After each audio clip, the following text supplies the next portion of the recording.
If you like the story, you can support the author on Patreon. Link is in the description. Chapter 1, Talent Copy System.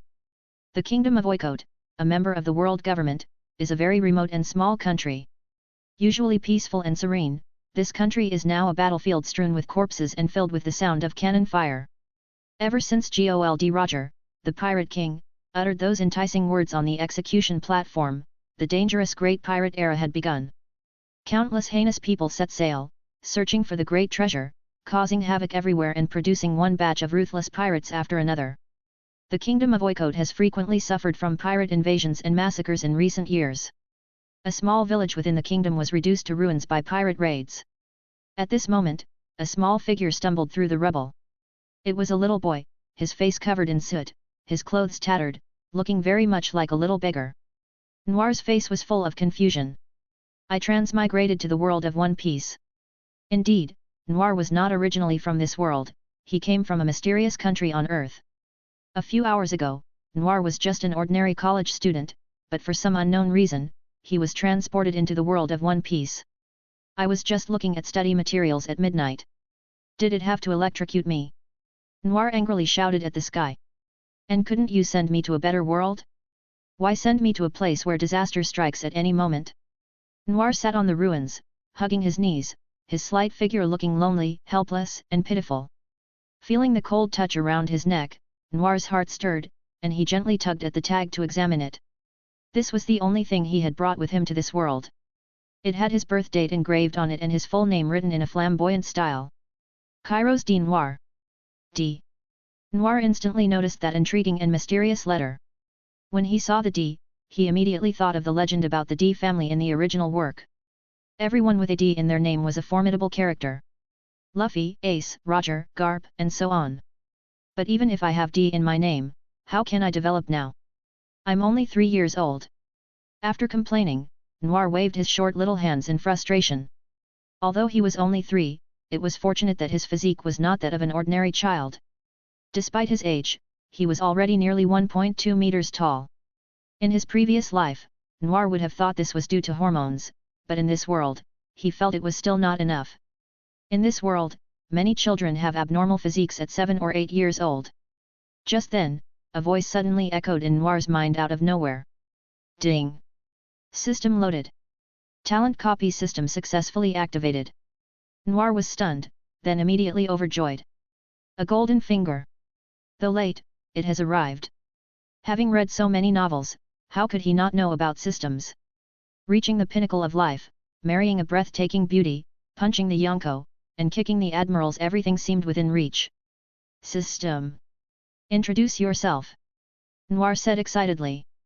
This system is the talent copy system, capable of copying and acquiring the special talents of everyone in this world.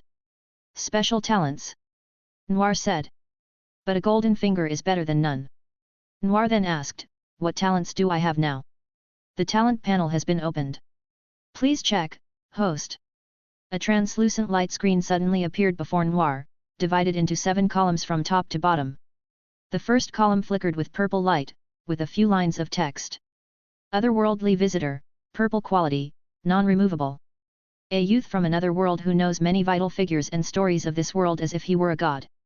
Blessed with an otherworldly aura, his innate charm starts at 80 points and increases by 1 point each year until it reaches the maximum value, unaffected by age or external factors. What is this system? What does purple quality mean? Are there higher qualities? Noir asked, puzzled. There are 5 quality levels for talents, from lowest to highest: white, blue, purple, red, and gold. The host's innate talent is of purple quality. Noir nodded in understanding, but this purple talent seemed to have no connection to combat power. But at least Noir confirmed that he would be a handsome guy in the future. In addition, the host can have up to 7 talents. If there are more, the old ones must be replaced. When the host interacts with important figures or plot lines of this world, the system will reward talent copy cards. The cards come in 5 colors and can copy talents of corresponding qualities. There will also be many rewards related to characters and plot lines. Sounds not bad? But what about this charm value of 80? How do I check it? System. Opening hosts panel. Host, Kairos D. Noir. Ability stats. Charm, 80, max, 100. Physique, 80, max, 999. Possessed talent, otherworldly visitor. That's it. Isn't this personal panel a bit too simplistic? Just 2 stats? At this moment, the system's voice helpfully sounded again. As the host learns new abilities, the system will update the data in real time. Noir sighed helplessly. So, I currently have no abilities. Alright, you got me there. Right, what about the newbie gift pack? Noir suddenly remembered and slapped his thigh. With a golden finger, how could there be no newbie benefits? System, where is my newbie gift pack? Noir asked expectantly. After a moment of silence, the system responded. Congratulations, host, you have received the newbie gift pack, white quality talent stamina enhancement. Stamina enhancement, white quality. Your stamina is enhanced, giving even a child unexpected strength and endurance. Noir waited eagerly for more, but nothing else. Is the newbie gift pack just a white talent? This system sure has its quirks. Stamina enhancement? My stamina is already beyond your imagination. The greedy Noir stomped his feet in anger. If the system had feelings, it would surely cry. System, originally, there wasn't even a hair of a newbie reward. Squeezing out that little bit was hard enough for me. Noir, having fussed for a while, felt hungry. After all, he was in a 3-year-old's body. He needed to find something to eat. Rubbing his belly, Noir stood up and continued to search the ruins for supplies. Unbeknownst to Noir, a pair of bright eyes watched him vigilantly from a distance. Chapter 2, The Lost Sisters. Noir was naturally unaware of the peeping from a distance. The owner of those bright eyes had short purple hair, and her petite body looked like it could be blown away by the wind. She seemed to be around Noir's age. In her arms, she held a little girl who looked just about a year old, with tufts of orange hair on her tiny head.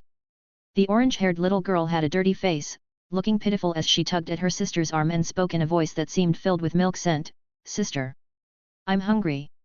The older sister frowned upon hearing this, looked at Noir's receding figure, bit her lip, and softly said, "Be good, don't talk.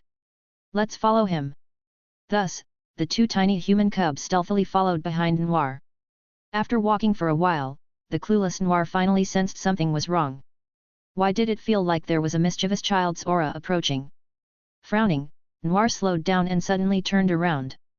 Hey? There was nothing there, just a ruined wall with a purple and an orange tuft of hair sticking out.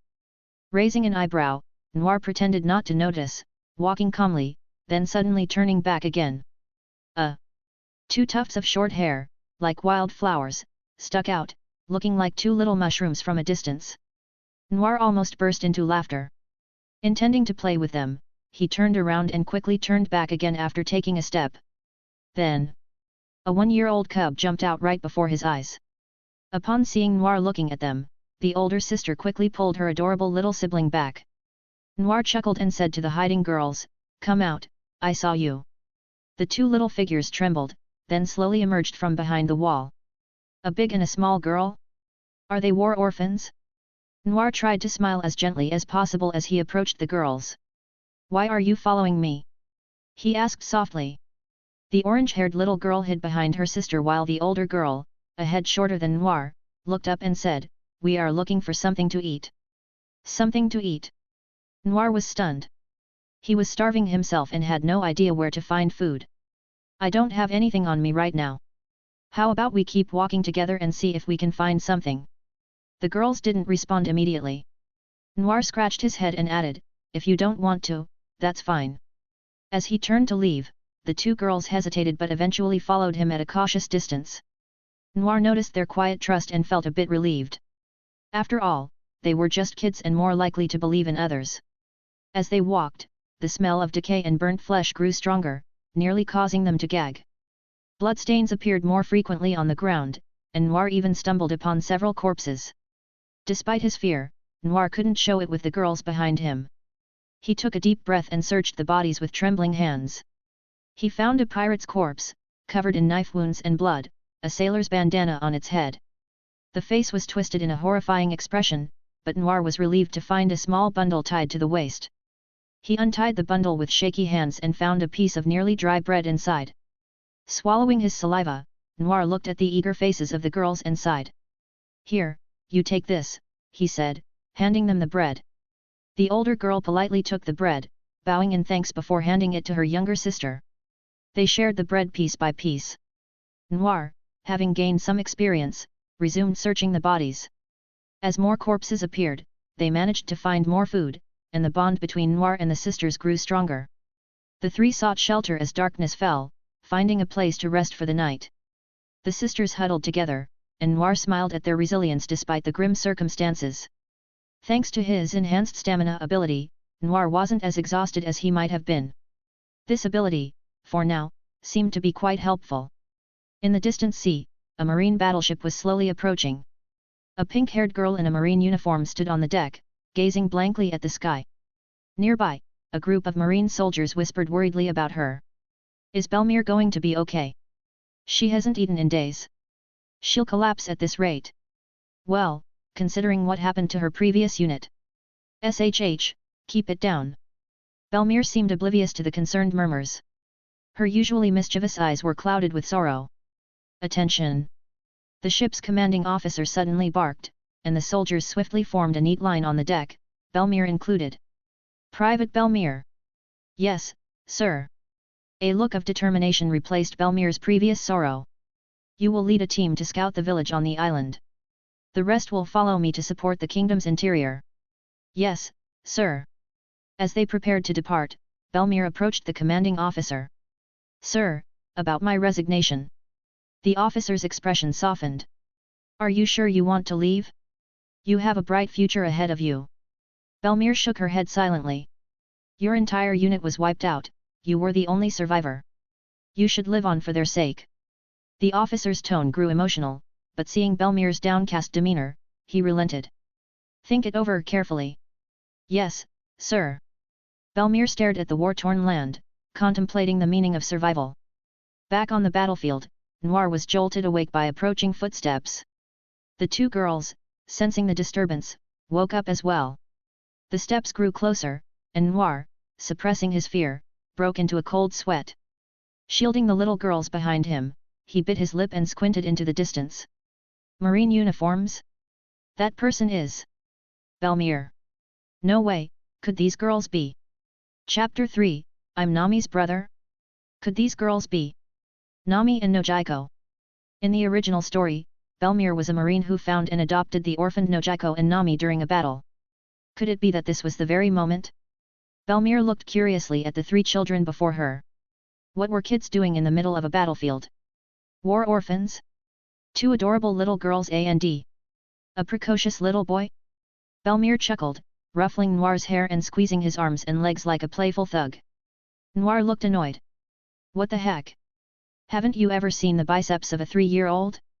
Nami and Nojiko peeked out from behind Noir, curious and cautious about the young woman in her 20s standing before them. Bel-mere, without hesitation, scooped them up into a warm hug, her face beaming with joy. "What's your name?" she asked, smiling. Nojiko looked down sadly. "I don't know. I was an orphan even before the war." "I see." Bel-mere thought for a moment, holding Nojiko's tiny hand. "From now on, your name will be Nojiko." She then gently patted Nami's head. "And you'll be Nami. Nami-chan." Finally, she turned to Noir and asked, "How old are you, little one?" Noir held up the pendant around his neck. "My name is Noir. I'm 3 years old. I don't know where my family is." 3 years old. Bel-mere sized him up. "You've grown pretty fast for your age." Noir rolled his eyes. "Have you grown fast? You've never seen Big Mom as a kid. My size wouldn't even fill her mouth."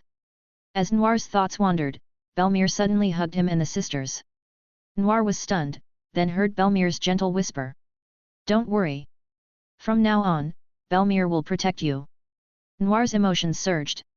In the original story, Bel-mere kept her promise, sacrificing herself to protect Nami and Nojiko from Arlong.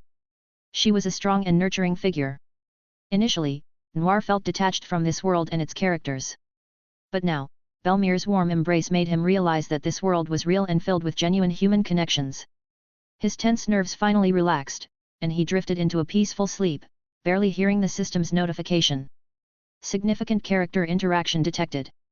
Rewards being issued. Had Noir been awake, he would have noticed the system's voice sounding unusually gentle. Bel-mere watched the children settle down, feeling a renewed sense of purpose. She said, "Indeed, as long as you live, there are many wonderful things to experience." Bel-mere completed her final mission as a Marine and officially left the service. This time, no one worried about her well-being. Everyone saw a new determination in her eyes. Bel-mere bid farewell to the Marines and set off with Noir and the girls towards her hometown. On the tranquil sea, a small boat drifted peacefully. Noir lay inside, counting his recent rewards. Significant storyline interaction, Bel-mere adopts sisters. Rewards issued, 1 gold talent replication card, 3 white talent replication cards, physique plus 15. Significant character interactions, Nami, Bel-mere, Nojiko. Rewards issued, 1 red talent replication card, 1 purple talent replication card, 1 blue talent replication card, 1 bag of superior orange seeds. Noir scratched his head in confusion. System, why so many replication cards? Is there a pattern? The quality of replication cards corresponds to the significance of the storyline interactions. Bel-mere adopting the sisters greatly affects Nami's survival, hence the high significance. Meeting key characters increases rewards based on their involvement in the world's storyline. I got it, so I must meet the prominent cast members more often. And the seeds?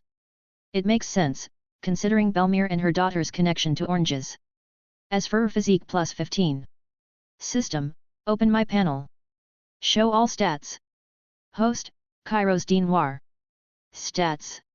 Charm, 80, max 100. Physique, 95, max 999. Inventory. Golden Talent Replication Card *1. Red Talent Replication Card *1. Purple Talent Replication Card *1. Blue Talent Replication Card *1. White Talent Replication Card *3. A bag of premium orange seeds. Abilities. Otherworldly Visitor, purple quality. As a boy from another world, you possess a godlike knowledge of this world's significant figures and their stories. With the aura of an outsider, your charm automatically starts at 80 points, increasing by 1 point each year until it reaches its maximum, unaffected by age or external factors. Stamina Enhancement, white quality, your stamina has improved, giving you extraordinary physical strength and endurance even as a child. Noir nodded with satisfaction. Although the attributes were still somewhat lacking, they finally looked more substantial. How is this constitution calculated, system? The ever-dutiful system quickly explained. Constitution value only measures physical strength and excludes other abilities. A score of 1 to 99 represents an ordinary person. A score of 100 to 299 means you are strong enough to venture out to sea and engage in deadly battles, like Usopp. A score of 300 to 499 qualifies as a monstrous constitution, sufficient to fight leisurely in the first half of the Grand Line, and injuries can be quickly recovered from sleeping and eating, similar to Luffy and Zoro from 2 years ago. A score of 500 to 699 can secure a foothold in the New World and create a territory, typically at the level of the chief officers of the 4 Emperors' pirate crews. A score of 700 to 899 can dominate a region, capable of defeating most people through constitution alone, like Garp, Whitebeard, and Shanks. A score of 900 to 999 nearly constitutes an immortal being, invulnerable to conventional attacks and possessing extreme self-healing abilities, like Kaido and Big Mom. So, my constitution score of 95 is quite pitiful. However, small increments add up, and my constitution score will eventually rise. Lost in thought, Noir was startled by Nojiko's warm voice outside the cabin. Brother! Come see Bel-mere's fishing. Chapter 4, Nami Talent. Noir quickly responded, coming. Addressing this matter naturally, Noir and the 2 girls had gone through thick and thin together, now becoming a family. They called him brother these days, but Bel-mere refused to be called mom, arguing it made her sound old. Given that Bel-mere was only 21, it made sense. In a past life, she'd just be starting her beautiful life. Noir stepped out of the cabin and saw the trio sitting leisurely by the side of the boat, each holding a fishing rod. Suddenly, he remembered he hadn't checked the talents of others since his system awakened. System, check the talents of Bel-mere, Nojiko, and Nami. Check complete. Talent panels are now open for the host. Name, Bel-mere. Heroine, blue quality. Despite being a woman, Bel-mere possesses the willpower and combat skills comparable to men. When single, her combat skill learning efficiency doubles. Maternal radiance, blue quality. As a mother, Bel-mere gains a 30% combat power boost when fighting to protect her children. Her children will likely develop kind and strong personalities but will inevitably have undesirable traits. Name, Nojiko. Elder sister's authority, blue quality. As an older sister, Nojiko has a natural ability to dominate Nami, doubling the success rate of comforting, encouraging, and persuading her. Seeing their talents, Noir was speechless. His replication cards seemed useless. None of these talents suited a man. If he copied them, would he become a heroine, a great mother, or an authoritative sister? Feeling slightly frustrated, Noir's mood improved when he saw Nami's talent. Name, Nami. Climate supersensitivity, red quality. Nami can sense the air with her body and predict various weather changes. Under normal circumstances, her weather predictions are flawless, making shipwrecks due to weather nearly impossible. Red talent. Indeed, the little beauty is the true faith of this sea. The original work often depicted Nami's exceptional navigation skills. Even with limited knowledge from East Blue, she excelled as a navigator, effortlessly sailing through the Grand Line's complex weather patterns. Most navigators rely on extensive knowledge and experience, but Nami's talent makes her a climate queen, ideally avoiding the Grand Line's disasters. Even Princess Vivi, experienced as she was, admired Nami's talent. Gold Lion shamelessly kidnapped her for it. Noir stared at the red glow on the virtual panel, laughing maniacally. Bel-mere and her daughters turned to watch Noir laugh hysterically on the ground.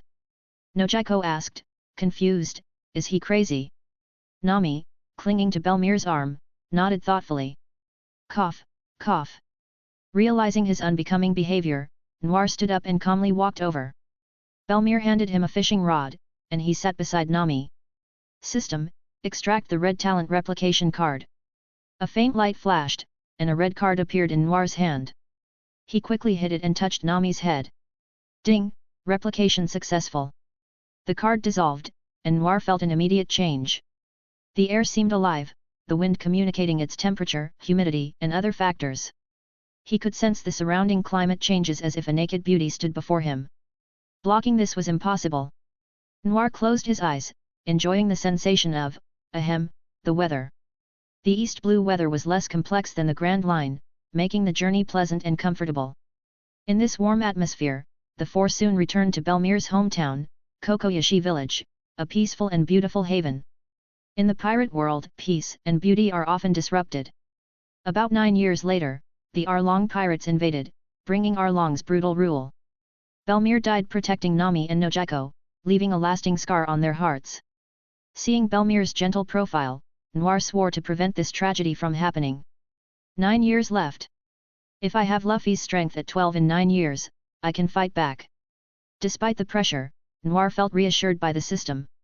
Bel-mere's boat docked, and she led the children into the village. Villagers warmly greeted her, though their words were often harsh. Our delinquent girl isn't kicked out, is she? She must have beaten up her superior. Although the villagers' words were harsh, Noir could feel their concern. Bel-mere cheerfully responded to them while Nami and Nojiko, sensing the goodwill, curiously looked around. Suddenly, a puzzled voice called out, Bel-mere. Bel-mere, surprised, said, Gen-san? Are you still the village policeman? Noir turned to see a middle-aged man in shorts and a short-sleeved police uniform, with a mustache and a severe and surprised expression. He was the same Gen-san from the original, who always had a windmill on his head to make Nami laugh. Curious, Noir immediately checked Gen-san's talents. Name, Gen. Village Police Combat Techniques, White Quality. Gen learned the combat techniques passed down by the Cocoyasi Village Police. Focus on 1, White Quality. Gen has an innate meticulousness.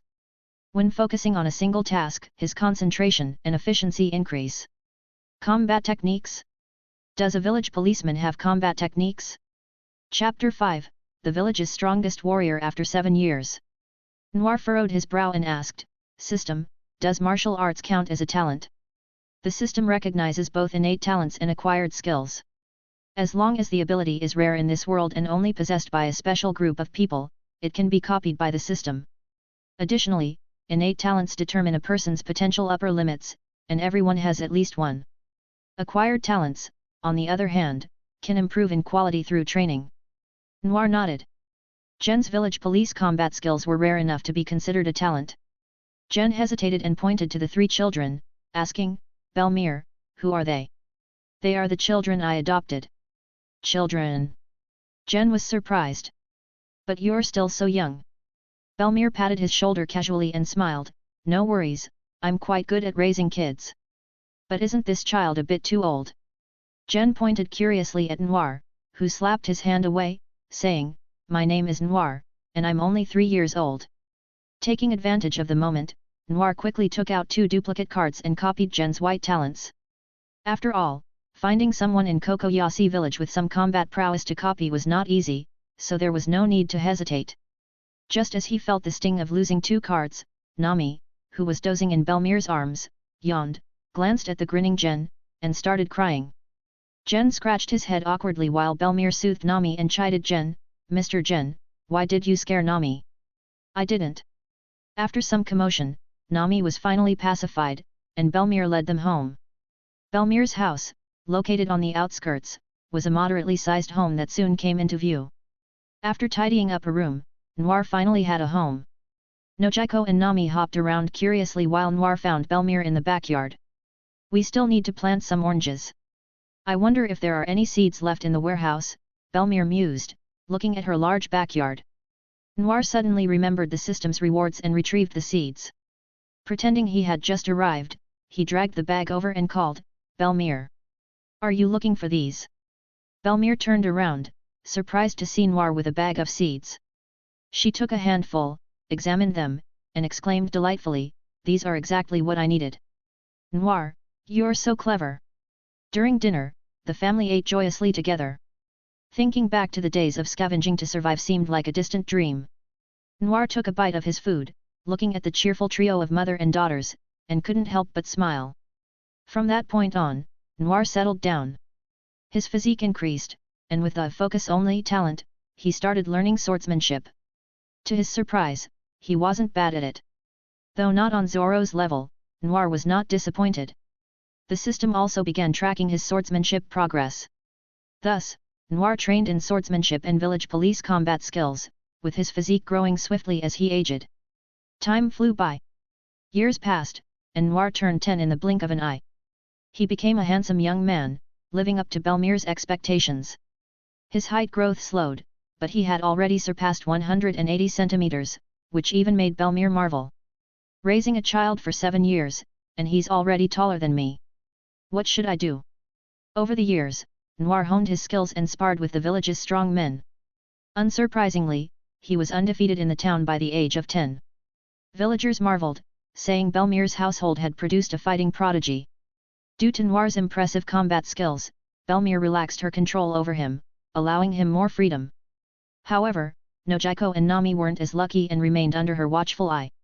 Despite Nami's persistent pleas for Noir to take her out to play, he firmly refused, knowing Bel-mere's fists were no joke. When Cocoyasi village fishermen went to sea, Noir eagerly followed. Sitting on the deck, he reviewed his stats. Host, Kairos D. Noir. Ability values.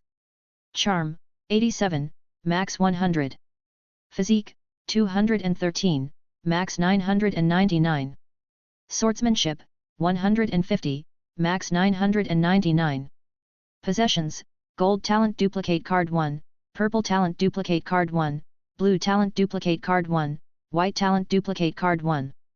Talents, Otherworldly Visitor, Energy Boost, Climate Perception, Focus Only, Village Police Combat Skills.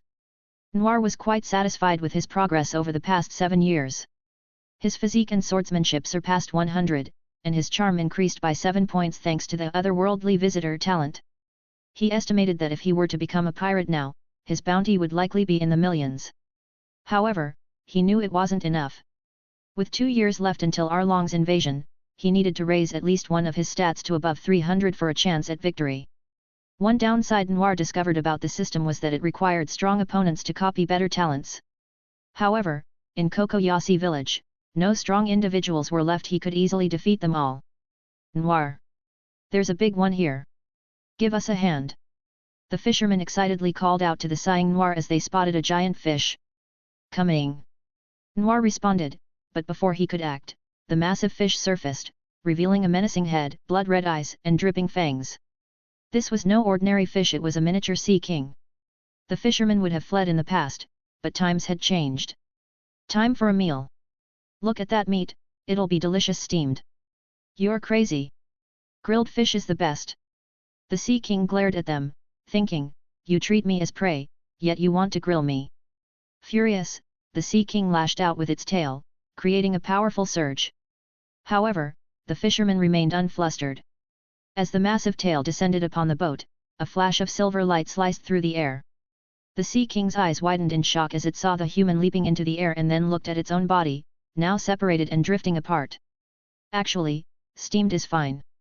This was the Sea King's last thought. Chapter 6, The Barbarian Bear Pirate Crew. Noir leapt onto the boat, his gleaming blade slowly sliding back into its sheath. Behind him, the dismembered Sea King fell into the water, landing in a net the fisherman had prepared. One strike and done. The fishermen got busy, such a stunning kill seemed routine to them. After all, this 10-year-old was the strongest person in Cocoyasi village. Noir lay at the boat's bow, cheerfully watching the bustling activity around him. Whoosh! A piercing howl suddenly echoed across the sea, and Noir's eyes narrowed. Could it be? Boom! A violent shockwave erupted next to the fishing boat, sending up a towering spray of water that drenched everyone on board. Cannon fire! Noir steadied himself against the ship's railing and peered into the distance. A massive black boat was slowly approaching. Smoke still billowed from a cannon on its side. The black flag flying above was particularly striking. A stark white skull on a black background, a pirate flag. Pirates! Noir straightened up, gripping his sword, his face darkening with anger. We are getting hit with a cannon shot for no reason, who wouldn't be furious? But the good news was, this pirate crew wasn't the Arlong pirates. I've always been the one to fire cannons at others, no one has dared fire at me. Fuming, Noir shouted to the panicked fishermen on board, head back to the village. I'm going to show them what cruelty means. On the pirate ship, a scar-faced man with a sinister grin turned to the captain and said, Captain, look at those guys panicking. Seeing the Barbarian Bear pirate crew's flag makes them scared out of their wits. The man addressed as the captain was a burly man with a beer belly, his face full of brutish features. I am Barbarian Bear Kembra and everyone must get out of my way. Captain Kembra laughed arrogantly, pointing a thick finger at the fishing boat and shouting, board that ship. Then storm the village and take everything you can. Oh! The crew of miscreants howled in unison, springing into action. The burly sailors hurled several grappling hooks, latching onto the fishing boat and creating a path. Board the ship, men! Kembra roared, his yellow teeth bared in a vile grin. A swarm of pirates, like locusts, surged across the ropes. Noir frowned and said to the fisherman, I'll cut the ropes. You go back to the village and warn everyone. I'll handle these guys. Without waiting for a response, Noir sprang towards the ropes and charged at the pirates. Noir! The fisherman called out, but Noir didn't listen. He had been craving a real fight for a long time. The fishermen exchanged anxious glances until one of them finally said, Let's go back to the village for reinforcements. Noir charged at the pirate ship, gripping his sword's sheath with his left hand, slashing with his right, and cutting through the ropes in a flash. A chorus of screams erupted as pirates fell into the sea, but Noir's advance didn't slow. He sprinted along the remaining rope towards his enemies. Seeing a kid take down many of his men, Kembra was enraged. What are you lot doing? Chop him into pieces and toss him overboard. Several steel blades swung at Noir, but he remained unfazed. His sword danced like a snake, deflecting all the attacks. In the blink of an eye, his blade cut through the pirates, leaving crimson gashes that sprayed blood into the air. The pirates fell into the sea like dumplings, unconscious. Noir, born amidst death, wasn't fazed by this level of slaughter. What? Kembra stared in shock at Noir, who stood like a one-man army. The scar-faced man beside him was too terrified to speak. Seeing his men retreat in fear, Kembra roared, You useless cowards, get him! I'll give you a hand! Noir's young voice rang out, sending chills down the pirates' spines. He leapt over the attacking pirates and landed on their ship like a phantom. With one hand on the deck and the other gripping his blood-stained sword, Noir looked up at Kembra with a chilling smile. "Hello, the pirate captain." He stared intently at Kembra, then turned and cut the last rope. Seeing this, the fisherman's boat turned and returned to the village. Ignoring the screams of the falling pirates, Noir pointed his sword at the scar-faced man next to Kembra. "Was it you who fired that cannon at me?" The man's face turned deathly pale, and he frantically shook his head. No. It wasn't intentional. I was just, arg." Kembra, his face dark, punched the scar-faced man, sending him crashing into the deck, his fate unknown. The surrounding pirates fell silent, and Noir raised an eyebrow, mocking, "What? You kill your men?" Kembra sneered, "Useless trash isn't fit to be my crew. Kid, want to join my pirate crew?" Noir was taken aback, smiled, and said, "Your pirate crew? Are you famous?" Kembra laughed wildly without answering, and his crew joined in. One of them pulled out a yellowed wanted poster from his pants and proudly declared, "Our captain is a super pirate with a bounty of 15 million berries. Captain of the Barbarian Bear pirate crew, known as Barbarian Bear Kembra. Even the East Blue Overlord Krieg is no match for our captain." With a wave of Kembra's hand, the laughter stopped abruptly. He then extended his invitation to Noir, "Krieg is no match for me. I will become the new overlord of the East Blue, but that's not the end. I will easily defeat everyone, find the One Piece, and become the Pirate King. Kid, join me." Noir watched Kembra's performance with a look of disdain. At first, he thought this guy's bounty was something impressive. East Blue Overlord? Pirate King? A super pirate with a 15 million berries bounty? Ha! Just a frog in a well who had never seen the world. Even someone as strong as Zoro had to face Mihawk to realize his limitations. Luffy, with his protagonist's halo, had to endure crushing defeats and the pain of losing his brother before realizing his powerlessness. In that light, this ignorant pirate's delusions were almost understandable. Noir looked up and smiled at Kembra. Seeing Noir's smile, Kembra thought he had agreed, but then Noir's harsh words shattered his illusion. "You will not become the overlord of the East Blue, nor will you become the Pirate King. Your journey of crime ends here. By my hand." Chapter 7, Can Devil Fruits be Replicated? Upon hearing these words, Kembra's face darkened once again. His heart no longer raced, and his hands steadied. Glaring fiercely at Noir, he spat, "Kid! What did you say?" Noir smiled softly, gripping his sword tightly, and declared, "I will defeat you and make my way to the Grand Line. Don't push your luck, brat." Kembra suddenly lunged, his fist crashing down towards Noir with tremendous force. Noir, unwilling to take the blow head-on, quickly leapt to the side to dodge. The powerful punch smashed into the deck, shattering the wooden planks and sending splinters flying towards Noir's face. Such strength! Noir's heart tightened. Despite his outward disdain for this man, he remained vigilant. Just from this display of brute strength, Kembra's words might not be entirely false. Perhaps he wasn't much weaker than the East Blue Overlord, Don Krieg. At this moment, a pirate underling handed Kembra a pair of gloves, which he swiftly put on. These were iron gloves, fully protecting his fists. Taking advantage of Kembra's distraction, Noir launched a quick attack. Noir leapt up and swung his sword down with immense force, backed by his formidable physique, the blade descending like a meteor. However, Kembra was unfazed, raising his iron-clad hand to meet the blade. Clang! A loud clash of metal on metal echoed, sparks flying everywhere. Kembra remained unharmed while the shock left Noir's hands aching. Kembra clutched the sword blade tightly, looking at Noir's grim expression, and sneered. "Kid, you've got some strength. But it's not enough." With a sudden flex of his arm muscles, Kembra threw Noir and his sword away in one swift motion. Noir stabilized himself mid-air and landed on the ship's edge. This guy's strength is too great, a head-on clash won't work. A glint of determination flashed in Noir's eyes as he dashed towards Kembra again. "Didn't learn your lesson." Kembra roared in fury, delivering another sweeping punch just as Noir's body twisted back, his sword rotating in his hand. With a reversed grip, Noir, in a highly twisted posture, plunged his sword into Kembra's body. Sliding forward, Noir's blade left a long gash on Kembra. Arg! Kembra released a thunderous howl of pain, driving Noir back with another punch. Holding his wound, he glared with bloodshot eyes and bellowed, "Damn it! I'll kill you!" Having dodged to the side, Noir rested his sword on his shoulder, taunting, "Kill me? Go ahead and try." Arg! Kembra charged at him like a towering mountain, exerting a formidable pressure. Noir sidestepped again, ducking as the iron fist whooshed past his head, lifting his hair. Despite the intense pressure, Noir remained calm, slashing at Kembra's knee. Kembra, wary after the first strike, quickly retracted his leg, but Noir used the momentum to smash the sword hilt into his shin. With force applied, Kembra's leg split into a painful split, leaving him howling in agony. "Wow, sounds like a howling dog," Noir chuckled. Kembra's henchman helped him up, glaring at Noir. He growled, "You've thoroughly pissed me off, kid. I'll tear you to pieces." Suddenly, his body began to swell, his clothes tearing apart, muscles bulging, and coarse hair sprouting, his mouth protruding.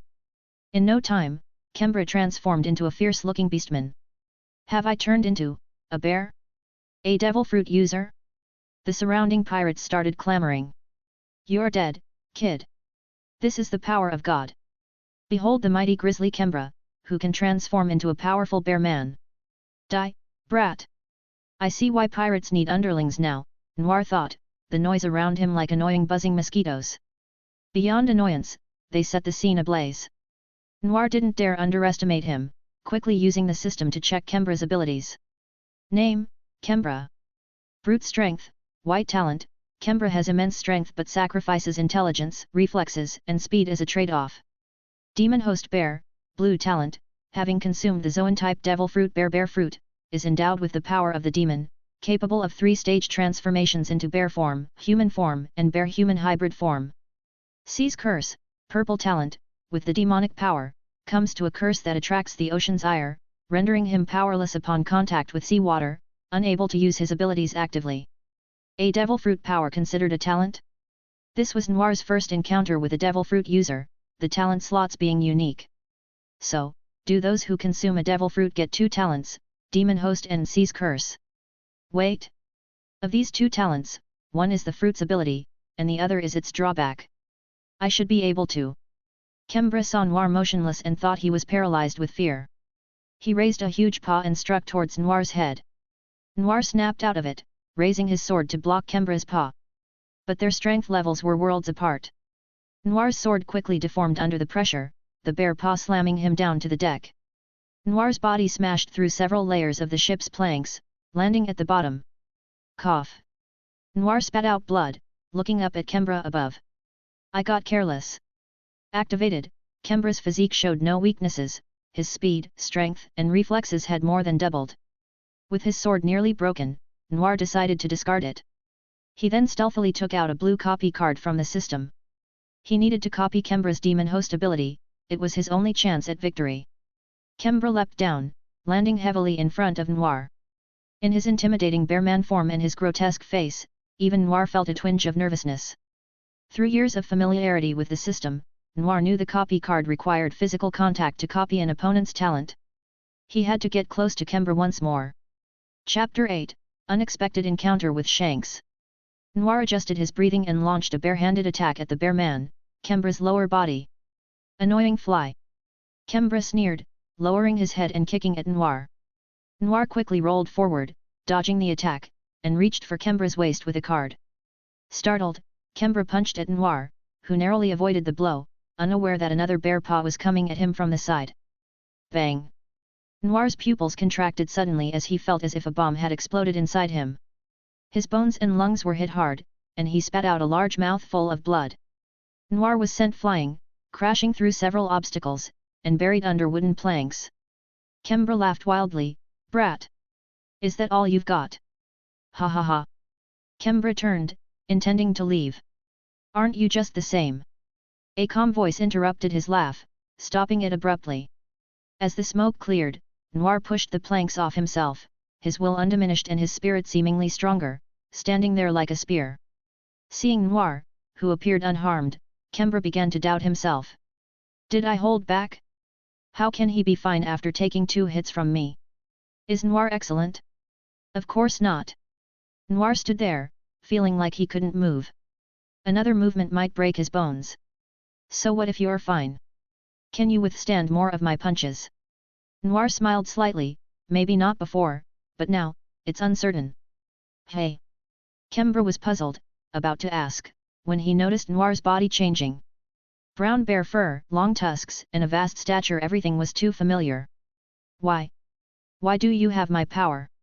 Kembra yelled in jealousy and confusion, seeing Noir's increased power. I have to thank you for that punch.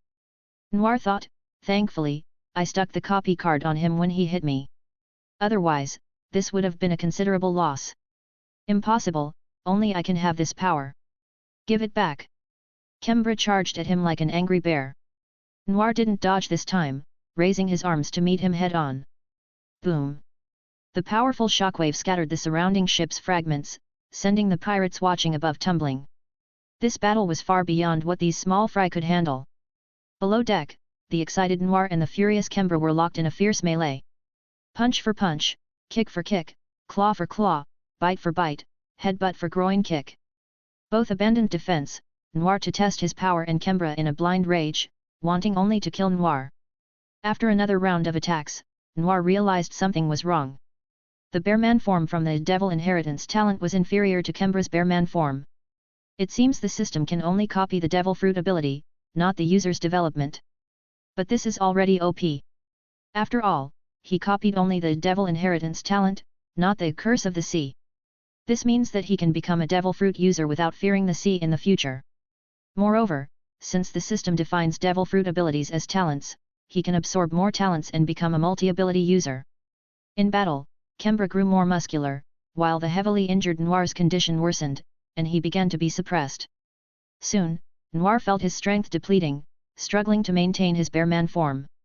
However, in this terrain, Noir had a chance to counterattack. Die! Kembra punched Noir again, pursuing him like a mad dog. It's so annoying, it's time for the ace. Noir clenched his fists and smashed the ship's bottom with a bear smash. Sea water flooded in instantly, but Noir kept enlarging the hole. The sea water woke Kembra up, and a wave of weakness hit him. He couldn't maintain his Bearman form and quickly reverted to normal. In terror, Kembra shouted, "What are you doing? Do you want to die with me?" But soon, he was even more terrified when he saw that Noir's Bearman form remained intact. Waist deep in sea water, Noir stepped closer. He reached out, grabbed Kembra soaking in the sea water, and smiled villainously. The tall and strong Bearman Noir pressed Kembra underwater with a bare paw. "No, don't! No!" Kembra's eyes bulged as he spoke, his mouth bubbling madly, but his voice couldn't come out. Noir held him down with one hand while the other punched Kembra's submerged body repeatedly. Like a machine, Noir kept repeating the action. Finally, when the sea around him turned red, and Kembra stopped struggling, he let go. The unrecognizable Kembra floated on the water, and his life as a Devil Fruit user ended. The pirate ship started sinking. Exhausted, Noir reverted to his original form and struggled back to the deck. As he returned, the previously ignored pirate minions swarmed at him, shouting, "Kill him! Avenge the captain!" Noir sneered, "You watched the whole time and now talk about revenge?" Just as Noir gathered his strength to deal with the small fry, a terrifying aura surged behind him. Boom! The aura nearly materialized, crashing over everyone. The pirate minions fell instantly.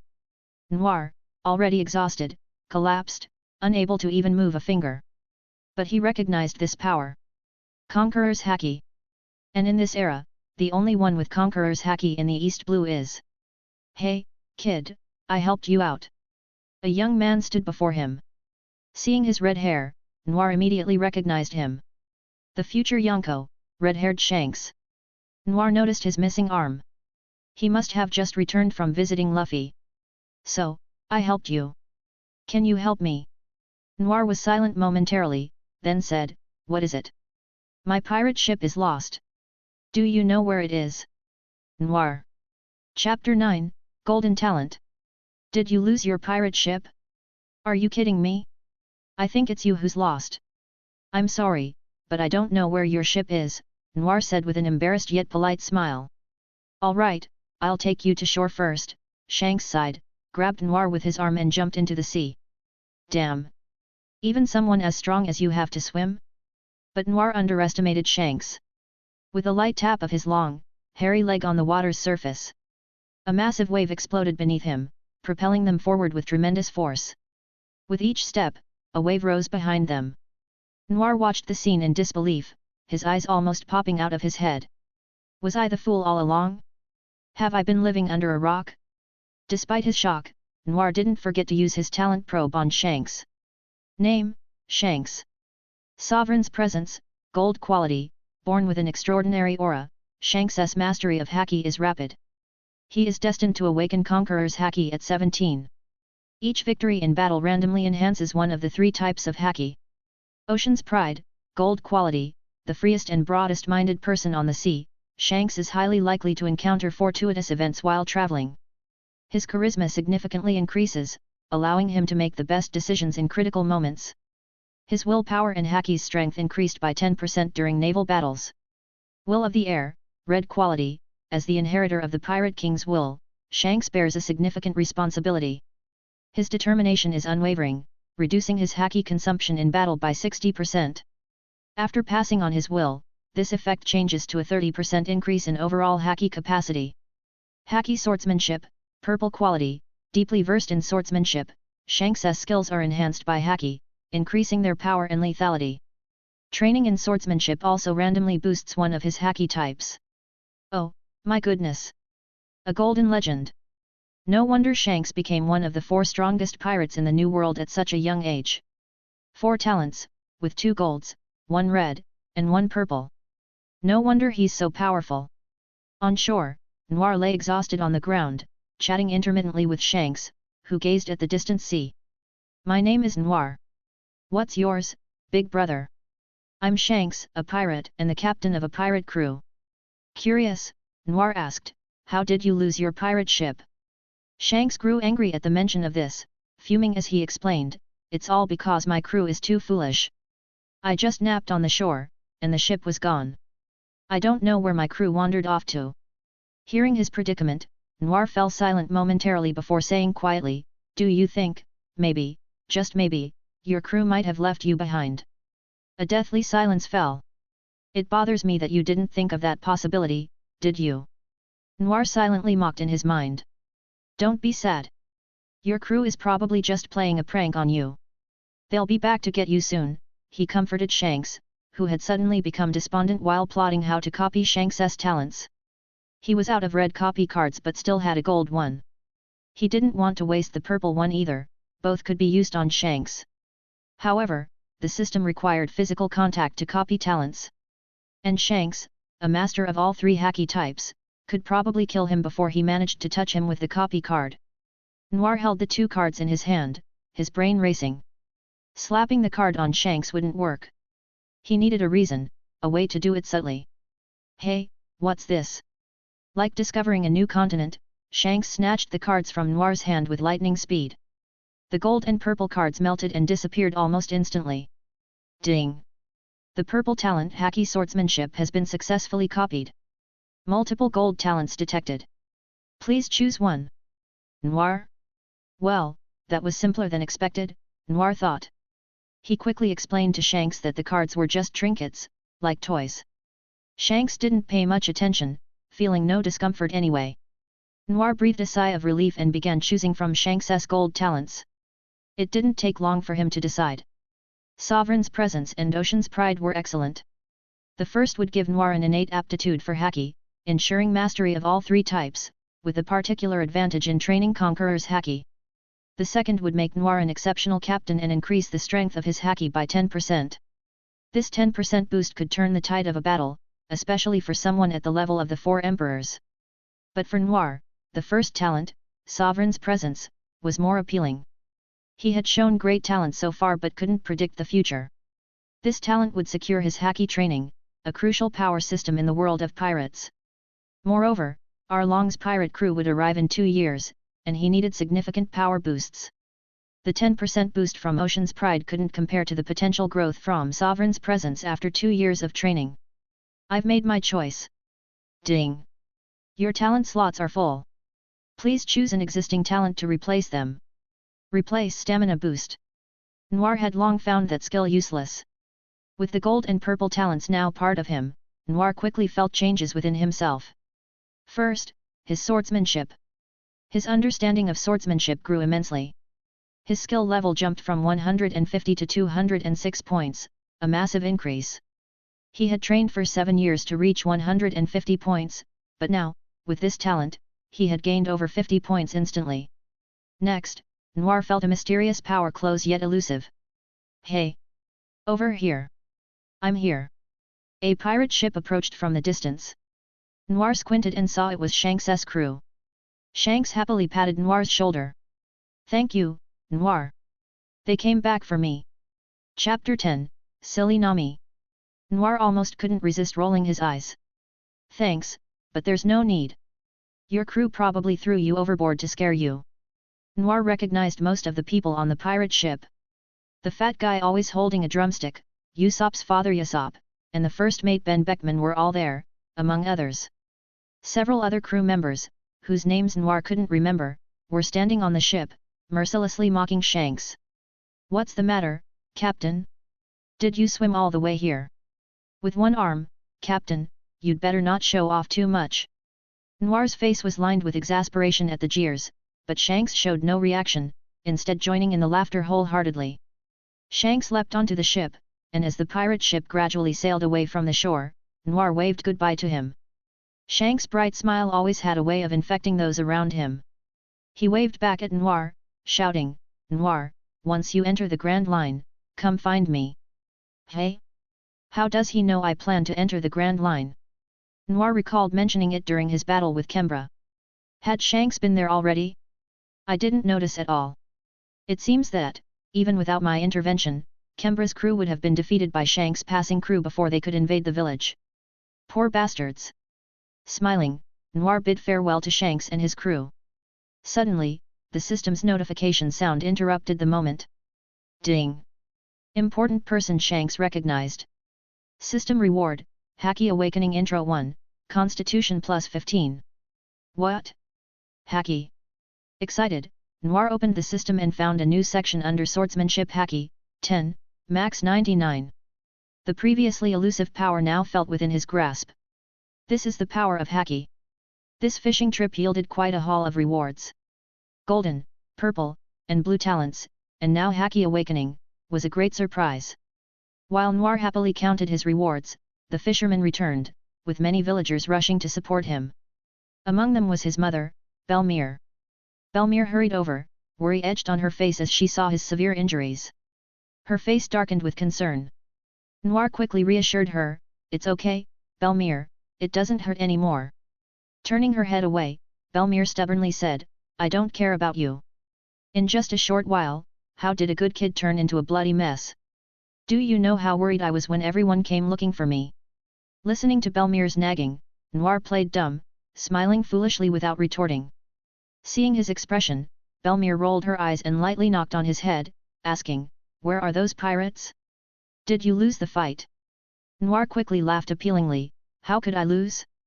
I'm Bel-mere's child." Pointing to the distant sea, he said, "I cared for them all. The pirate ship has sunk." Bel-mere nodded, and the villagers excitedly chimed in. "Noir is amazing, defeating them so quickly." "Exactly, those pirates looked so fierce." "Enough talking, let's get Noir back to the village to treat his wounds." With the villagers' support, Bel-mere helped Noir back to the village, laying him down in the village clinic. Bel-mere stayed by his side, comforting him, "You need to get better quickly. We're planning a celebration for your big catch and defeating those pirates." Wrapped up like a mummy, Noir weakly protested, "Actually, my injuries aren't serious." Trying to get up, Noir was forced back down by Bel-mere's stern glare. "Unai-chan." A sweet voice called out, and Noir knew who it was without turning his head. A small orange-haired figure burst through the door, shouting as she ran in, flopping onto Noir's chest like a little ball. "Ow!" Noir yelped as he felt his wounds reopen. 7 years had passed, and Nami had grown from a fragile little girl into a lively, healthy child. Nami lay on Noir's chest with short orange hair, looking up with big teary eyes and a runny nose. In a tearful tone, petite Nami cried, "Unai-chan, don't die." With a face full of exasperation, Noir pulled Nami off him and tossed her aside, exclaiming, "I'm just injured, I'm not dying." "Really?" Hearing this, Nami immediately stopped crying, wiped her tears and snot with her chubby hands, and then happily ran out to play again. Jen-san, I want your windmill. Listening to the laughter of his silly sister outside, Noir felt like banging his head against the wall. But thankfully, he had two sisters. Nojiko, wearing a blue sundress and a headband, stood by the bed, looking at Noir's injuries with concern, asking, Ani-chan, are you okay? Noir sighed inwardly, this is the real gentle sister. As for the carefree petite Nami, forget it, let's not mention her. Noir gently ruffled Nojiko's hair, softly saying, I'm fine. Those pirates aren't that tough. Nojiko nodded, looking at Noir with admiration, I heard. Ani-chan is amazing, sinking an entire pirate ship.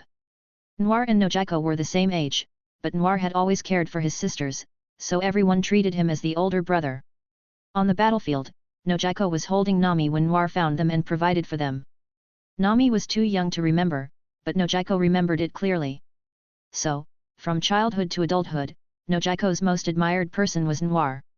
In her eyes, her brother could do anything. Even more than Bel-mere. In Bel-mere's home, Noir's #1 little follower was Nojiko.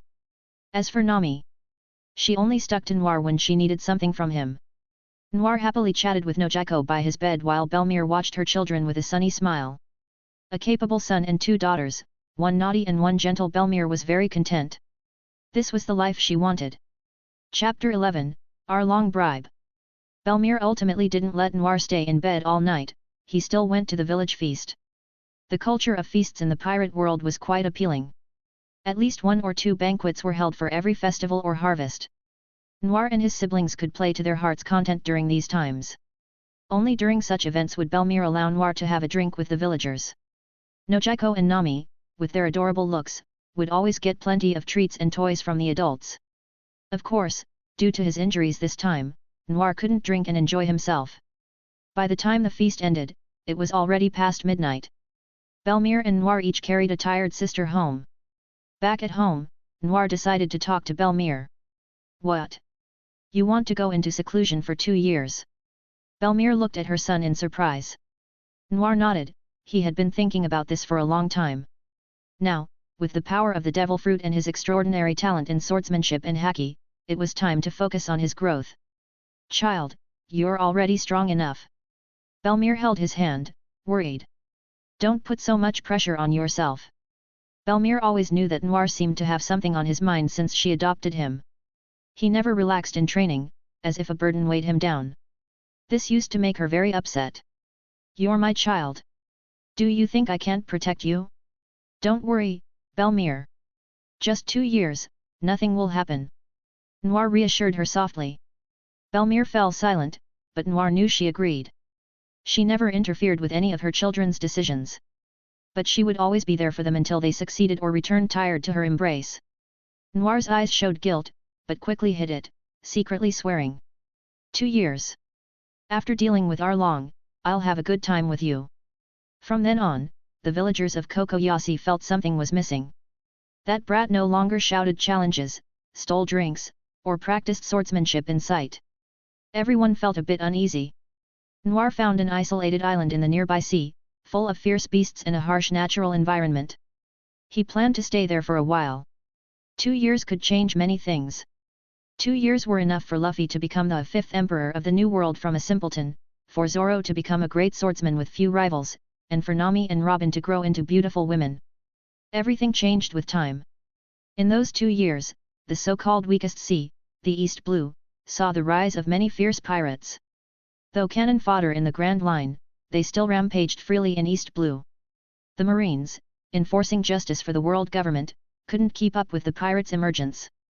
In this sense, Roger, who started the Great Pirate Era, was a menace. One sentence sparked countless people's greed, sending them to seek an elusive treasure, often meeting their end at sea. It also led to many homes being destroyed by pirates and families torn apart. No matter Roger's true intent, he indeed carried this sin. Though some pirates weren't after the One Piece but just luxury, the world still blamed Roger for giving them an excuse. An excuse to follow the massive wave of the era. In the original story, the Marines opposed the protagonists, which didn't make them villains. On the contrary, without the Marines' just actions, East Blue would be in even more chaos. But in this world, creating evil was far more accessible than fostering good. So, ending this chaotic great pirate era wouldn't be easy. And among the Marines, not all were just peacekeepers. On a particular island, there was a base under the direct command of the Marine Headquarters G16 branch. This was just one of many bases, as the Marines were well established across the 4 seas. The base's commander, a captain, was currently receiving a special guest. In the office, bronze chests were opened individually, revealing glittering gold and jewels. The sheer quantity dazzled the captain instantly. Wearing a rat hat, this captain had a long, narrow face with a pointed nose, 3 disgusting whiskers on each cheek, and greedy, beady eyes. "Captain Nezumi, are you satisfied with my gift?" A rough voice sounded, and the guest before Nezumi grinned with sharp teeth. With blue skin, a saw-like nose, a shark-like face, webbed hands, wearing shorts and an open shirt, he sat cross-legged in front of the captain. This was a fishman, Arlong, whom Noir always dreaded. "Satisfied? Of course, I'm satisfied." Captain Nezumi was almost enchanted, pressing his face into the treasure. He picked up a gem, kissed it hard, and asked, "You've already attacked over a dozen villages. Isn't that enough?" Arlong laughed and shook his head, saying, "How could it be enough? My Arlong Empire is far more ambitious. Don't worry, as long as you keep these things quiet, there'll be plenty of money." Captain Nezumi, grinning greedily, replied, "Of course, of course." Arlong's eyes showed disdain. He then stood up, his tall, sturdy body looming, and said, "Well, I'll be off. Good luck to both of us. Haha, safe travels." Leaving the base, Arlong headed to the shore where his pirate ship was docked. The black pirate flag bore a red saw shark over crossed bones. This was the shark Superbia, Arlong's notorious vessel. Back on the Superbia, various fishermen asked upon seeing him, "Is it done?" "Of course," Arlong replied. "Just a greedy little human. If not for worrying about alerting higher UPS, I wouldn't bother bribing such scum." Arlong thought disdainfully. Ever since a sleazy vice-admiral easily defeated him on the Grand Line years ago, he had become more cunning and cautious. Otherwise, with someone like Captain Nezumi, Arlong could crush 10 of him with one hand. Feeling the sting of losing money, Arlong looked at the sea chart on the table. His huge webbed hand slapped the chart, his fierce face hidden in shadow, grinning evilly. "The Arlong Empire starts here." Raising his hand, the chart marked his target, Noir's hometown, Cocoyasi village. Chapter 12, The Return. Boom! In Cocoyasi village, the normally peaceful streets were now in ruins, and the villagers were fleeing in terror. Another house collapsed with a loud crash, and a nearby fishman nonchalantly retracted his hand. "Ha ha ha ha!" A group of burly fishmen laughed wildly as they watched the humans scatter. Humans are a lower species, completely powerless to resist. Arlong, the leader of the Arlong pirates, sneered at the villagers with a look of brutal contempt. "Shut up! You vile pirates!"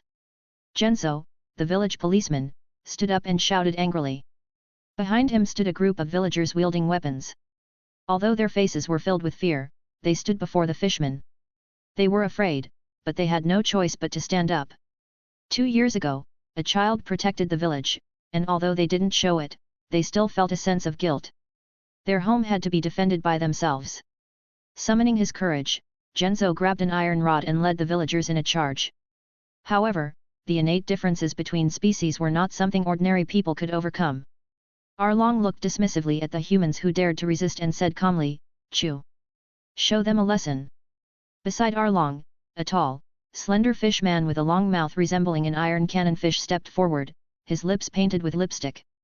The fish man named Chu glared listlessly with dead fish eyes, then lowered his head and rapidly spat out several water bullets from his long mouth. Bang! Bang! Bang! The sound of rapid strikes echoed as Genzo was hit by the water bullets and fell like dominoes. The villagers clutched their wounded bodies, groaning in pain, while Genzo's face twisted with unwillingness. "Why? Are the fishmen really this strong? They didn't even take us seriously and they could defeat us all in an instant." Bel-mere stood with the villagers, her eyes filled with anger, holding Nami and Nojiko by the hands. The 2 little girls cowered behind Bel-mere's legs in fear, and Nojiko worriedly thought, "Brother, where are you?" Seeing the fear on everyone's faces, Arlong felt even more satisfied and laughed arrogantly. Fishmen are naturally a superior race, and dirty humans shouldn't even exist. Humans defying fishman's rule is like defying the laws of nature. Arlong enjoyed seeing the humans he despised being so powerless. He extended 5 fingers and said, "If you want to live, pay for it. 50,000 berries for each child, 100,000 berries for each adult. Fair enough, right? Being allowed to live in my Arlong Empire is a lifelong honor for you." The villagers bowed their heads in humiliation, while Genzo roared in anger, "Damn fishmen! How could we?" Arlong's thick eyebrows furrowed, and Kurubi, a sawfish fishman beside him, rushed forward. With a fierce punch, Genzo's body was sent flying, uncontrollably spewing blood from his mouth. Barely alive, Genzo knelt on the ground, and Kurubi coldly said, "Do not resist the fisherman." Seeing Genzo collapse, someone finally couldn't bear the immense pressure. "We can't beat them. Let's just give them the money." "What are you saying? We don't stand a chance. Not giving them money is just throwing our lives away. No one can defeat them." Arlong watched the crowd gradually give up resisting and smirked. "You're wrong." At that moment, a young voice rang out, and Arlong's smile froze. Nami had somehow run out from behind Bel-mere and shouted, "My big brother Noir is the strongest. You filthy fisherman, Noir won't let you off." Noir, a name too familiar to forget. The villagers suddenly remembered a 10-year-old child who defeated a pirate with a bounty of 15 million berries and sank a pirate ship. A glimmer of hope flashed in Genzo's eyes as he struggled to get up, muttering, "Right, Noir is still. If that brat comes back and sees this, he'll laugh at me." The villagers seemed to regain their fighting spirit, while Arlong glared at Nami, puzzled. "Who is Noir? Is he the strong one in this village? What kind of strength could someone from a small village have?" Bel-mere quickly pulled Nami back, shielding her from Arlong's murderous gaze. Arlong looked at Kurubi and ordered, "Kill that man. Let them see some blood." "Yes." Kurubi picked up a fallen sword and swung it down mercilessly. "Genzo! Genzo!" The villagers shouted in anger, but the blade did not slow down. At the critical moment, a gust of wind blew, and a figure appeared. Clang! Instead of the expected blood, there was a clear sound of metal clashing. Kurubi looked in surprise at the hand that caught the blade. It was pitch black. Haki? How could it be? Looking further, he saw a young face under a heavy cloak. "What?" Arlong's eyes widened as he looked at the newcomer. "Genzo, I just got back. How did the village get filled with so much trash? Haven't you been managing it well?" Genzo looked at the cloaked man in surprise.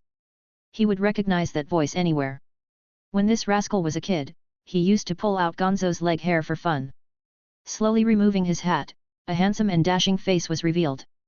With short, smooth black hair, sharp eyebrows, and deep, star-like eyes, he had a mysterious and lethal charm. It was none other than the dashing Noir. "Noir! Big brother! You brat! My dear!" Hearing the villagers' joyful cheers, Noir grinned with satisfaction. "As expected, my popularity hasn't waned. Wait! Did I hear some weird nickname mixed in?" In the crowd, a certain orange-haired loli shrank her neck. Looking at the villagers as if they were chasing a star, Arlong wanted to point at Noir and curse, "Who the hell are you? This atmosphere, this heat. Who do you think you are? Are you a returning king?" The returning king Noir turned around and met Arlong's hateful gaze, revealing a cold smile. Pointing at Arlong's saw-shaped nose, he said, "Stop staring, Arlong. I'm coming over to send you to the afterlife." Chapter 13, Instant Defeat. Arlong's face darkened immediately as Noir pointed at him and cursed. Seeing their leader insulted, Kurubi couldn't hold back any longer. "Pathetic human, die!" Kurubi, relying on his massive build, raised his fist and aimed a punch at Noir's head. Noir sneered, casually raised his hand, and effortlessly caught Kurubi's fist, stopping it dead in its tracks. "What?" Kurubi was shocked to see his hand stop so easily. Even though he hadn't used his full strength, this human had casually blocked his attack. Noir didn't care about what Kurubi was thinking. He grabbed Kurubi's fist, twisted his body, and kicked him in the abdomen. How strong could a human possibly be? Ugh! Kurubi felt a massive force hit him, his internal organs seemed to shift as his tall body crashed down. Under the shocked gazes of everyone, Noir leisurely retracted his leg. Such an opponent might have been troublesome 2 years ago. As for now, 2 years of rigorous training had pushed his physique and swordsmanship beyond the 300-point mark, stronger than the Straw Hat Crew's top fighters during their battle against the Arlong pirates in the original story. Moreover, with the aid of King's disposition and King's swordsmanship, his armament Haki had reached a level where he could harden and control it at will. How could I lose? Hey! Clutching his stomach, Kurubi stood up, eyes wide open, with 2 ridiculous pigtails on his head, looking comical like a traditional New Year's doll. He roared, "Human! You're dead! Ultimate move! Fishman Karate! 1000 Brick Fist!" Kurubi adopted his stance, unleashing his proudest killing technique. Arlong's face lit up with a smile, and the fishman subordinates behind him also looked pleased. This was the ultimate move of Kurubi, a 40th-degree Fishman Karate practitioner and a cadre of the Arlong pirates. What could a mere human do to stop it? However, in Noir's eyes, the seemingly fierce 1000 Brick Fist was nothing but a paper tiger. Buzz! A clear sound rang out as Noir's fist instantly covered in Haki. He casually threw a punch at the right angle. Kurubi, who lunged at Noir like a wild wolf, was sent flying back even faster, crashing through a building and landing in the rebel, unconscious. His forearm was twisted at a terrifying angle, clearly having suffered a massive impact. The fishmen of the pirate crew couldn't believe what they saw. The dignified 40th-degree Fishman Karate practitioner, Kurubi, was defeated with a single punch. Arlong's face darkened. He had clearly seen that the boy used armament Haki. Why would someone in this remote East Blue know Haki? At this moment, the kissing fishman Chu couldn't stand it anymore. While Noir was distracted, Chu launched a sneak attack. 100-shot water cannon. Multiple water bullets shot towards Noir, who covered his arms with Haki and crossed them in front of his chest. The sounds of impacts echoed, but not a single shot could harm Noir. Annoyed by the sneak attack, Noir immediately changed direction, charging straight towards Chu. Stop! Arlong's eyelid twitched. He wanted to stop the charging Noir, but Noir was too fast, ignoring Arlong and punching Chu square in the face. Bang! Chu's annoying mouth was punched inward, and Noir followed up with a knee strike.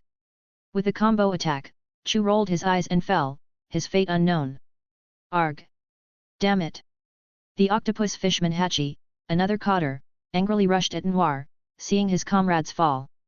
Seeing Hachi's face, Noir remembered that Hachi would redeem himself in later arcs. But what does that matter now? As long as they're enemies, they all must fall. Hachi wielded 6 swords with his 6 arms, aggressively slashing at Noir. Noir's eyes flashed coldly. He reached for the hilt at his waist, and in an instant, a blinding sword light shone as he drew his sword and slashed.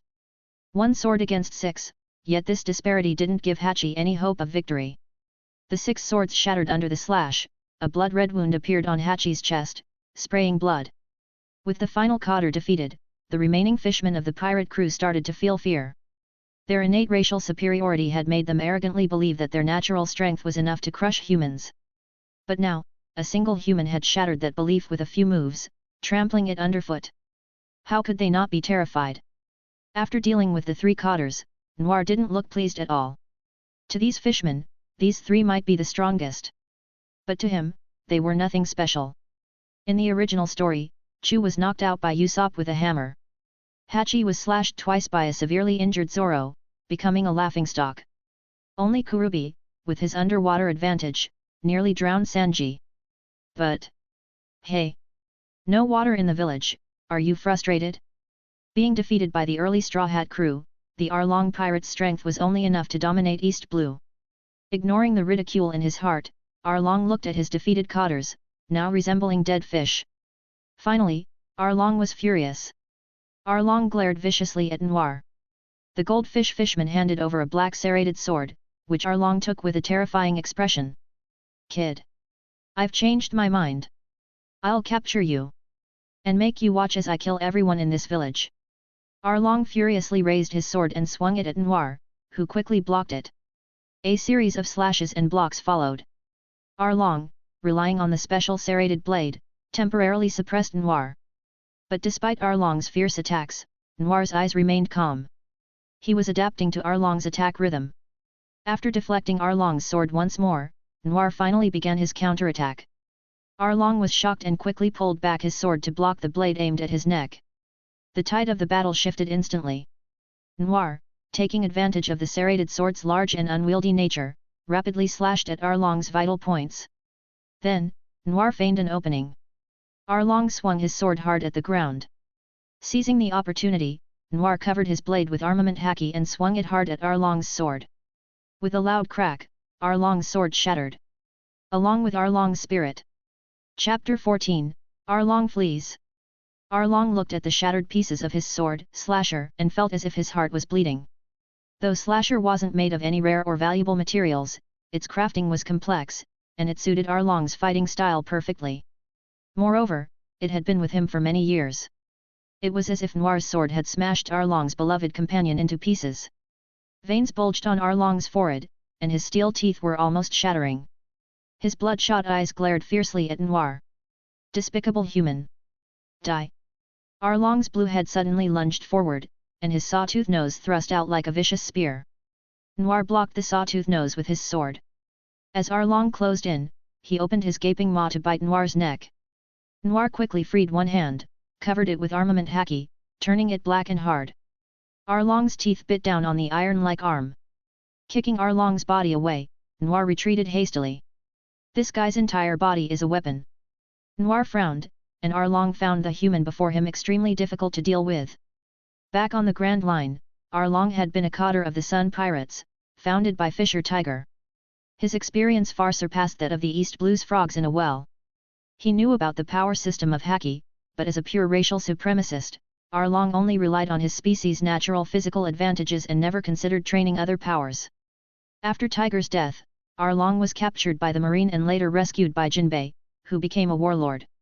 They went their separate ways, and Arlong retreated instead of advancing on the Grand Line.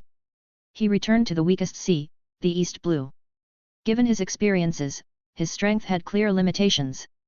Arlong slowly reached into his mouth, gripping his sharp teeth. Noir? Are you hungry? Arlong quickly pulled out his teeth with his hand, and then his mouth rapidly grew new ones. Noir watched as Arlong pulled out a full set of teeth and held them like castanets. Noir cooperatively clapped and cheered, "Bravo! Is this a circus act?" "Shut up, human!" Arlong ignored the sarcastic human brat. "This is the advantage of fishmen. My entire body is a weapon. There are countless ways for me to kill you." Noir shrugged, "So what?" Arlong charged with his teeth, shouting, "Take this!" Iron jaw attack. Noir defended with his sword, blocking each fierce but ineffective strike from Arlong. Noir slashed down, suppressing the iron teeth, then quickly changed the sword's angle, forcefully flicking the teeth away. Arlong's weapon was disarmed. He didn't miss the opening. With a horizontal slash of his Haki-covered black blade, he inflicted a deep wound on Arlong's chest. Fishman blood flowed freely, and the surrounding people could almost see the white bones beneath the flesh. Arg! Arlong clutched his wound and fell to his knees, screaming in pain. Noir shook the blood off his blade, then sheathed it, looking at Arlong with no hint of sympathy. Noir taunted softly, "How long has it been since you trained? Relying on your racial advantages to kill humans weaker than you, have you forgotten to train yourself? What gives you the right to insult humans with such stagnant strength?" Arlong's blue face turned red with rage. "Shut up! Shut up! Shut up!" Using all his strength, Arlong leapt high, spinning with his sharp teeth aimed at Noir. Jaw wheel. Some people never learn. Noir thought disdainfully. He slowly extended his hands, intending to catch Arlong barehanded. Arlong roared in his spin, "Don't underestimate me." But then, Noir's body expanded, brown fur sprouted, and his handsome face turned into a bear's. Devil fruit ability activated. With his thick bare paws, Noir caught Arlong's jaw wheel. Seeing Arlong's shocked and confused expression, a sly smile appeared on Noir's bare face. Noir dramatically shook his head and roared, "Dragon hug killer!" "Nani?" Before Arlong could react, Noir wrapped his bare arms around him, hugging him tightly. Arlong felt warm and snug, even the bare fur was a bit prickly. But then he realized Noir was tightening his grip with all his strength. "No, don't!" Ignoring Arlong's desperate cries, Noir, as if performing a secret move, yelled passionately, "It's over, Arlong! Let me hold you tight!" Crack! Snap! First came the nauseating sound of bones dislocating, followed by the crisp crack of bone breaking. Noir slowly released his arms, and Arlong collapsed like a pile of mush, as if he were a dead fish. Damned, human! Arlong cursed weakly. Noir marveled, still not dead. Fishman racial traits are impressive, eh? Can I copy a fishman ability from Arlong? Just as Noir reached to pick up Arlong, Arlong suddenly pulled out a capsule from somewhere. That's... Noir's pupil shrank. Arlong swallowed the capsule, and his body, as if revitalized, slapped away Noir's bare paw and retreated. Arlong's eyes were now filled with hatred, wanting to tear this brat apart. But he knew he couldn't do it now. Luckily, his comrades from Fishman Island had sent him a prototype of the forbidden drug, energy steroid aka ES. By overloading his life force, it granted temporary immense strength. Proud Arlong would never have used such a drug. But now, he had no choice. With temporary strength restored, Arlong didn't want to continue fighting. He shouted to his subordinates, "Attack the villagers!" The fishmen, ecstatic at seeing their leader regain his strength, immediately understood and charged at the villagers. Noir's brows furrowed tightly. They were trying to distract him? Arlong had grasped his weak point. He couldn't ignore the villagers. Noir had to abandon the still capable Arlong and turn to protect the villagers under attack by the fishmen. Striking down one fishman after another, Noir shielded the villagers, not letting any harm come to them. Meanwhile, Arlong seized the opportunity, rushing to the three cotters and carrying them on his shoulders as he fled. The fishmen, seeing the cotters being rescued, stopped fighting Noir and also fled. The Arlong pirates' ship hadn't even sailed off. The fishmen dived into the water, disappearing like shadows. Noir stood at the shore, speechless as he watched the fishmen scatter and escape. Damn, they got away? Chapter 15, The Banquet King. Noir chased Arlong all the way to the shore, watching as the fishman's silhouette quickly disappeared beneath the water. He could only stand there in frustration. Fishmen in water were truly unbeatable in terms of speed. Damn it! How did Arlong get his hands on the vicious ES pills? He never used them in the original series. Noir muttered angrily. What Noir didn't know was that if he hadn't pushed Arlong into a corner, the fishman would have thrown away the highly detrimental pills in a couple of days. Arlong was like a thorn, constantly threatening Bel-mere and the villagers. Noir's face turned cold.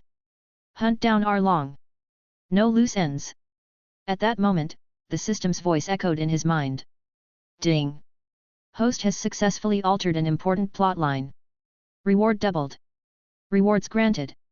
Observation Haki Awakening Beginner PACK 1, Fishman Karate Training Manual 1, Red Talent Copy CARD 1, White Talent Copy Card 10. A series of system notifications bombarded Noir's mind, leaving him dizzy with joy.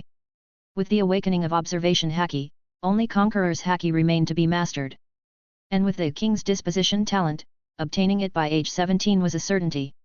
Additionally, Fishman Karate was an excellent combat technique. It wasn't limited to fishmen, humans could also train in it to a high level, even to the point of manipulating water. Most importantly, it could replace the village guard combat technique talent Noir had copied from Genzo, which turned out to be pretty useless. It was only barely sufficient for self-defense, useless against true martial artists. So Noir had turned to swordsmanship. But during his duel with Kembra, his sword was broken, and he was left to take blows with his bare hands.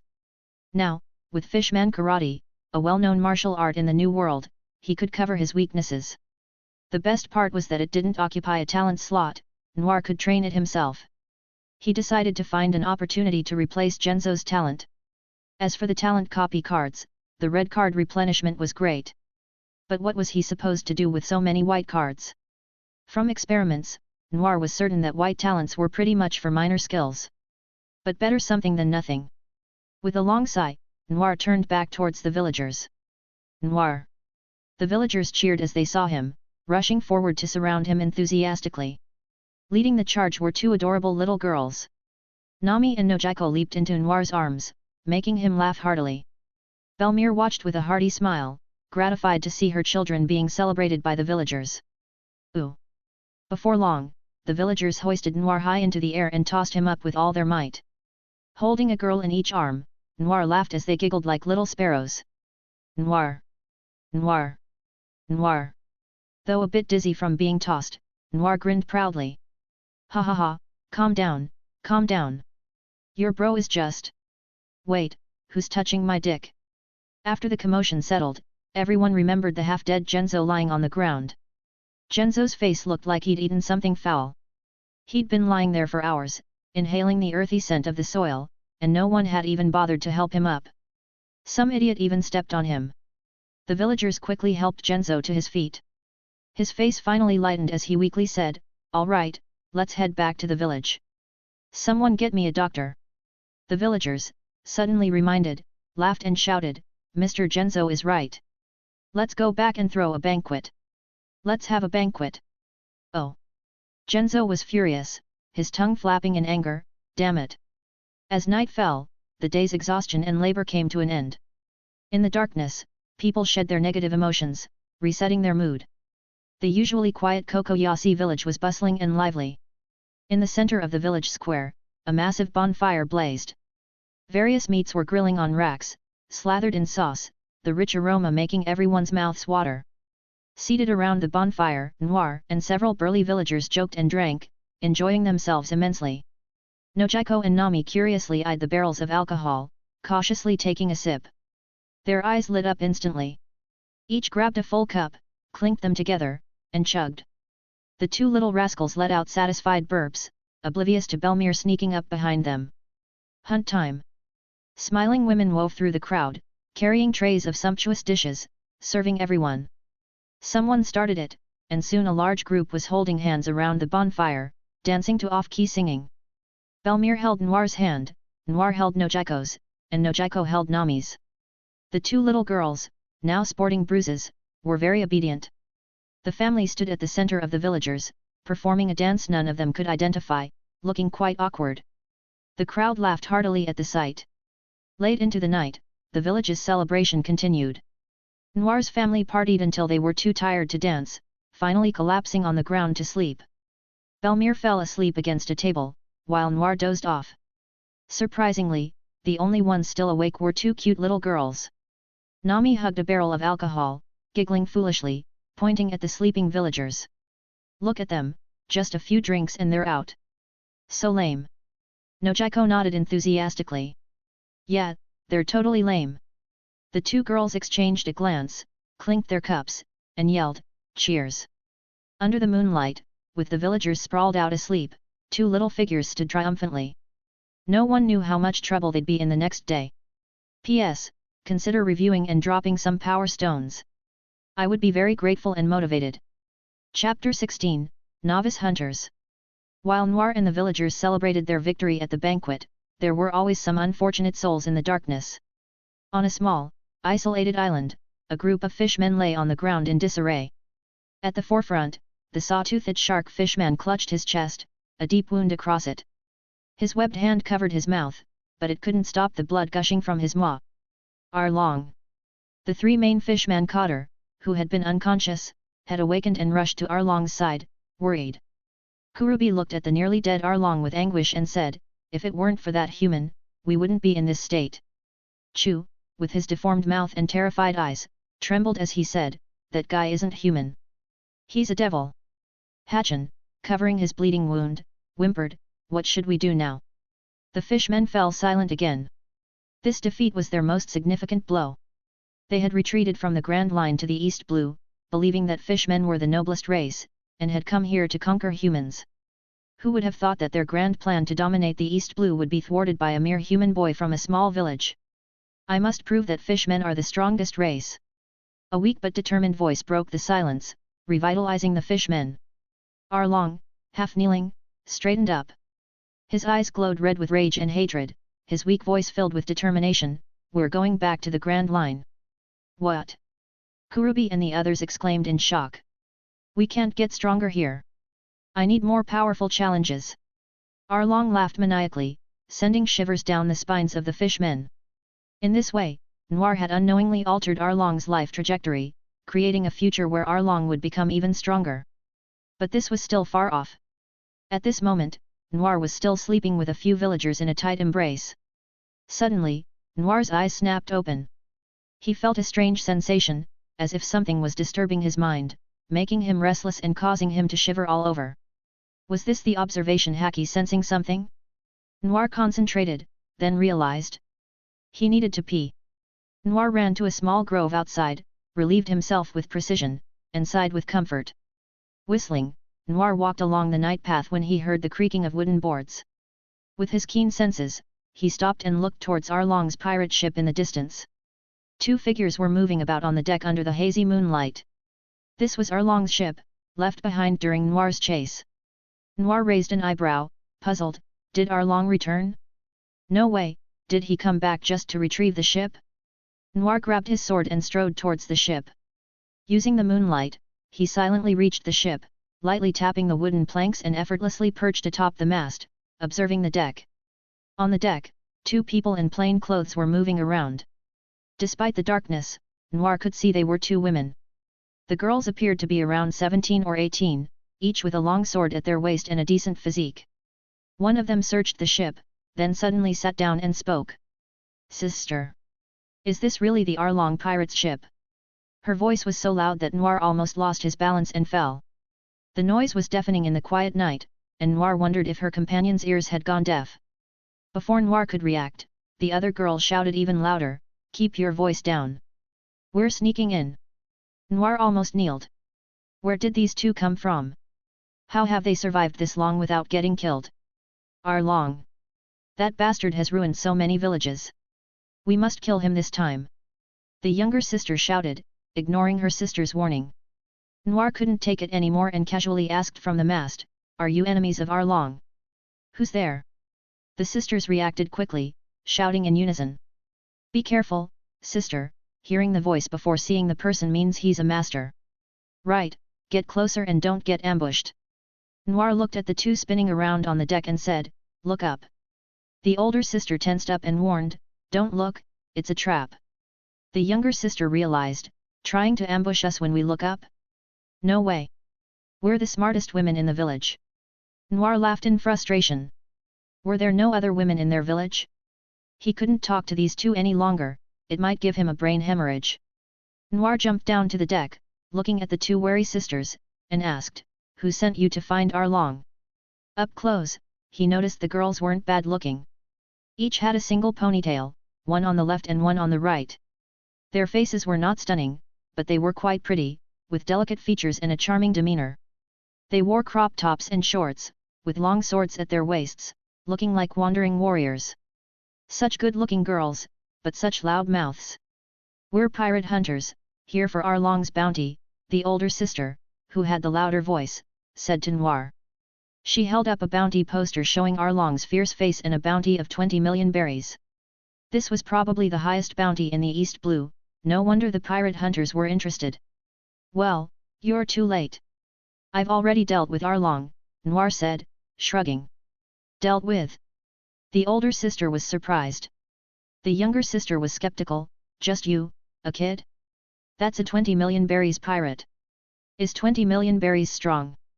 Noir asked nonchalantly, fully showing off. The younger sister nodded seriously, "Absolutely strong, he could crush you many times over. Your sister is as dumb as mine." Noir was left speechless. It was hard to show off when no one was buying it. Noir looked at the two pirate hunters and said, "Then why don't you try?" He slowly drew his sword, and the sharp blade gleamed in the moonlight. "Come on, you'll see." Chapter 17, Accepting Two Students. Noir drew his sword, causing the two sisters to immediately raise their katanas against him, cautiously sizing him up. "Attack!"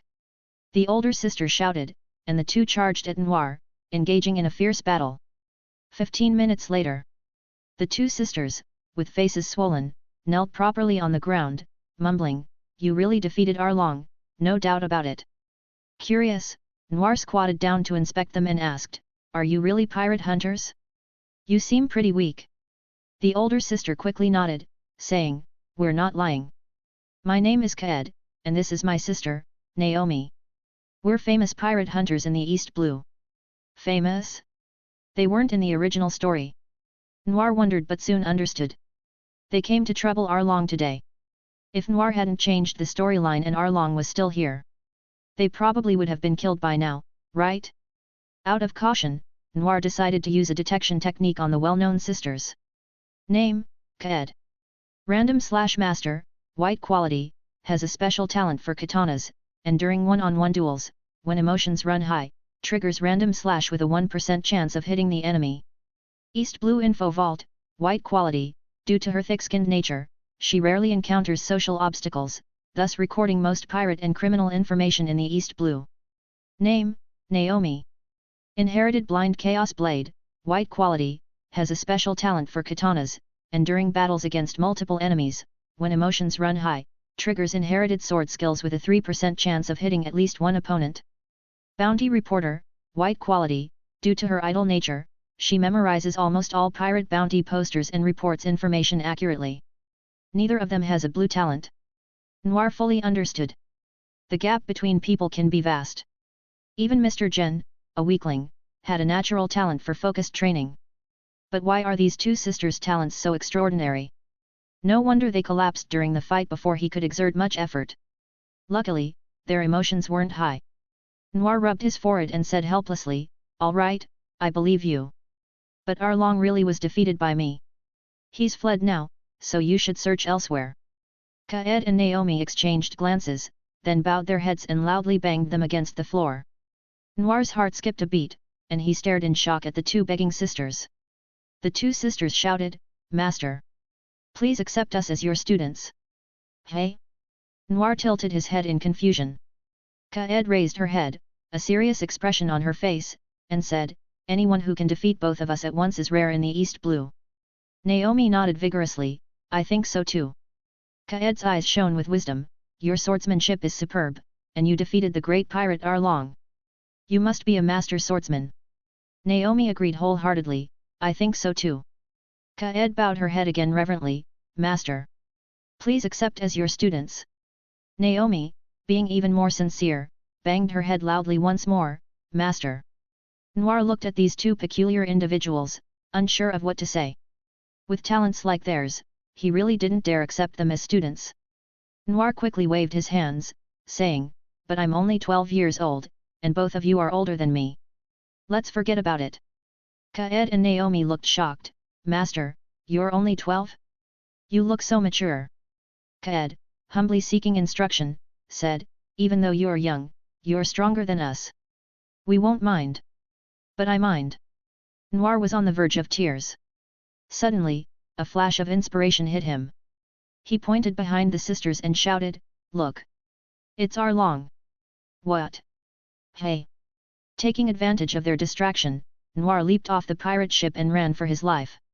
Noir swore he had never run so fast, not even when grabbing a seat in the cafeteria. "Where's Arlong?" Noir ran into the village, carried Bel-mere on his back, dragged out the two sisters who were secretly drinking, and hurried back home. Wiping the sweat from his brow, Noir smirked. "Just like that? You think you can find me?" The next morning, Noir, eyes filled with despair, saw Kaed and Naomi standing at his doorstep, looking frustrated. "Why?" Bel-mere, laughing brightly, said, "I went to the village early this morning, and these two girls were asking around for you. They said they were your students, so I brought them back." "Ah!" Noir shouted, covering his face in despair. But there was no choice. He couldn't just ignore them. Noir reluctantly went out to meet them. Kaed and Naomi, seeing Noir, brightened up and respectfully bowed, "Master." Noir felt his head buzzing and said, "You don't need to bow. Well, life is like this. If you can't resist, you might as well accept it passively and make yourself more comfortable. On the bright side, having two capable assistants, oh, no, little sisters to run errands wasn't too bad. At least when he fights in the future, he'll have two loud cheerleaders by his side. Even if their brains might not be fully developed." Noir took Kaed and Naomi as students and diligently taught them swordsmanship. Unfortunately, their basics was lacking, so he made them start from the beginning. Noir found the profession of pirate hunting quite interesting. Killing pirates and collecting bounties from the marine was a good way to make money. When he set sail in the future, he could use this title for adventures. Noir didn't have much affection for pirates. Unless forced into a corner or provoked, he would never willingly become a pirate. In this vast ocean, there are pirate crews like Luffy's, but they are rare. As for being a marine officer, Noir wasn't interested. Although it's stable and safe, working for the corrupt world government and cleaning up after the celestial dragons? No way. If Noir ever met those celestial dragons, he wouldn't be able to resist drawing his sword and slaying them. Protecting them was out of the question. And forget about overthrowing the government from within for justice and protecting the people. Noir knew he wasn't a good person. He was selfish. As long as his loved ones were happy, that was enough. The righteous conduct of marine officers didn't suit him at all. Chapter 18, This Guy is Crazy. Noir had a clear plan. He would never voluntarily become a pirate, nor would he join the marine. Being a pirate hunter was a great identity. Of course, Noir also wanted to see how far he could go on the Grand Line with a legitimate identity. Early in the morning, the villagers gathered to drag Arlong's pirate ship, the Sea Serpent, into the village and began dismantling it with a flurry of activity. By noon, the Sea Serpent had been transformed into a normal-looking ship. This was Noir's wish. He planned to make his debut as a pirate hunter and needed a ship.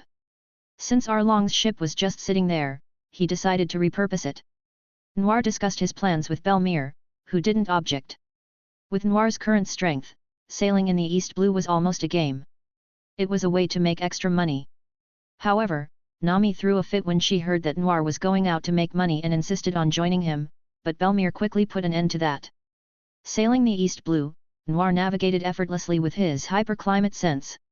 Lying comfortably in a beach chair, soaking up the sun, he listened as Kaed and Naomi discussed their destination. Kaed, holding a small notebook, said, "Master, our target this time is in Tandil village. It's a pirate stronghold led by a man named York. After each raid, they store their loot there. So we can go straight to the source, grab the treasure, and then wait to ambush York." Noir took a sip of his orange juice and praised, "Kaed, your intelligence gathering is impressive. You even found out such details."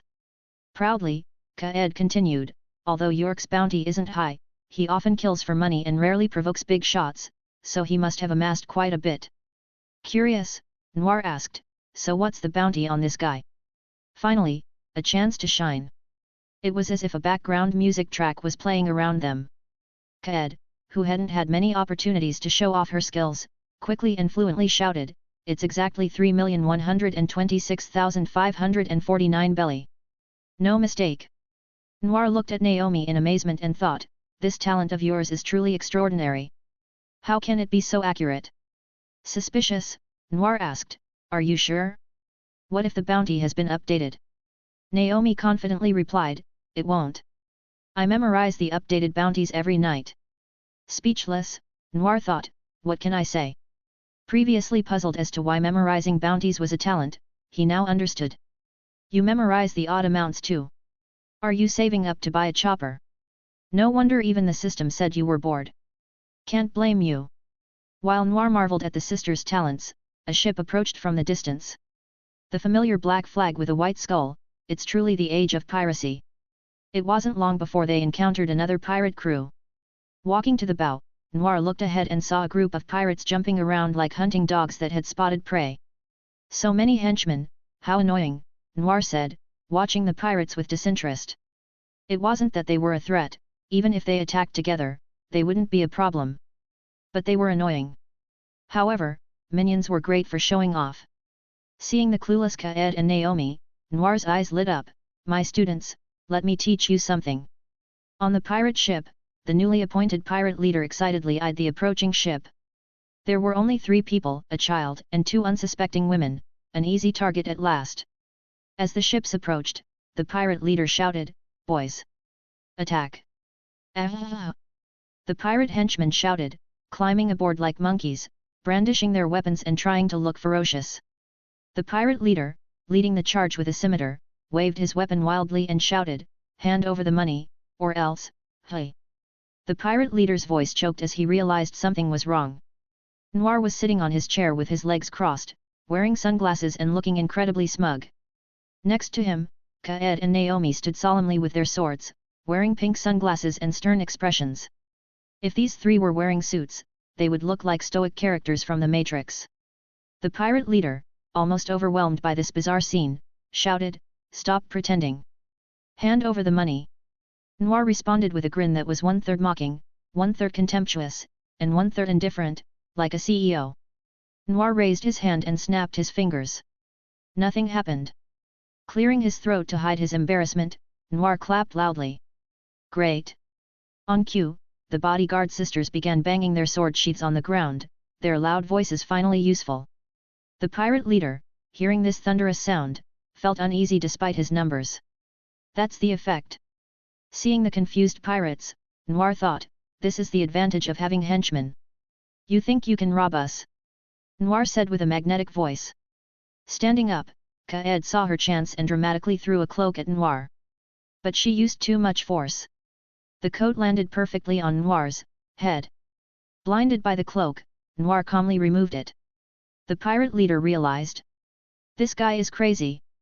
Forget this madman, attack! He shouted.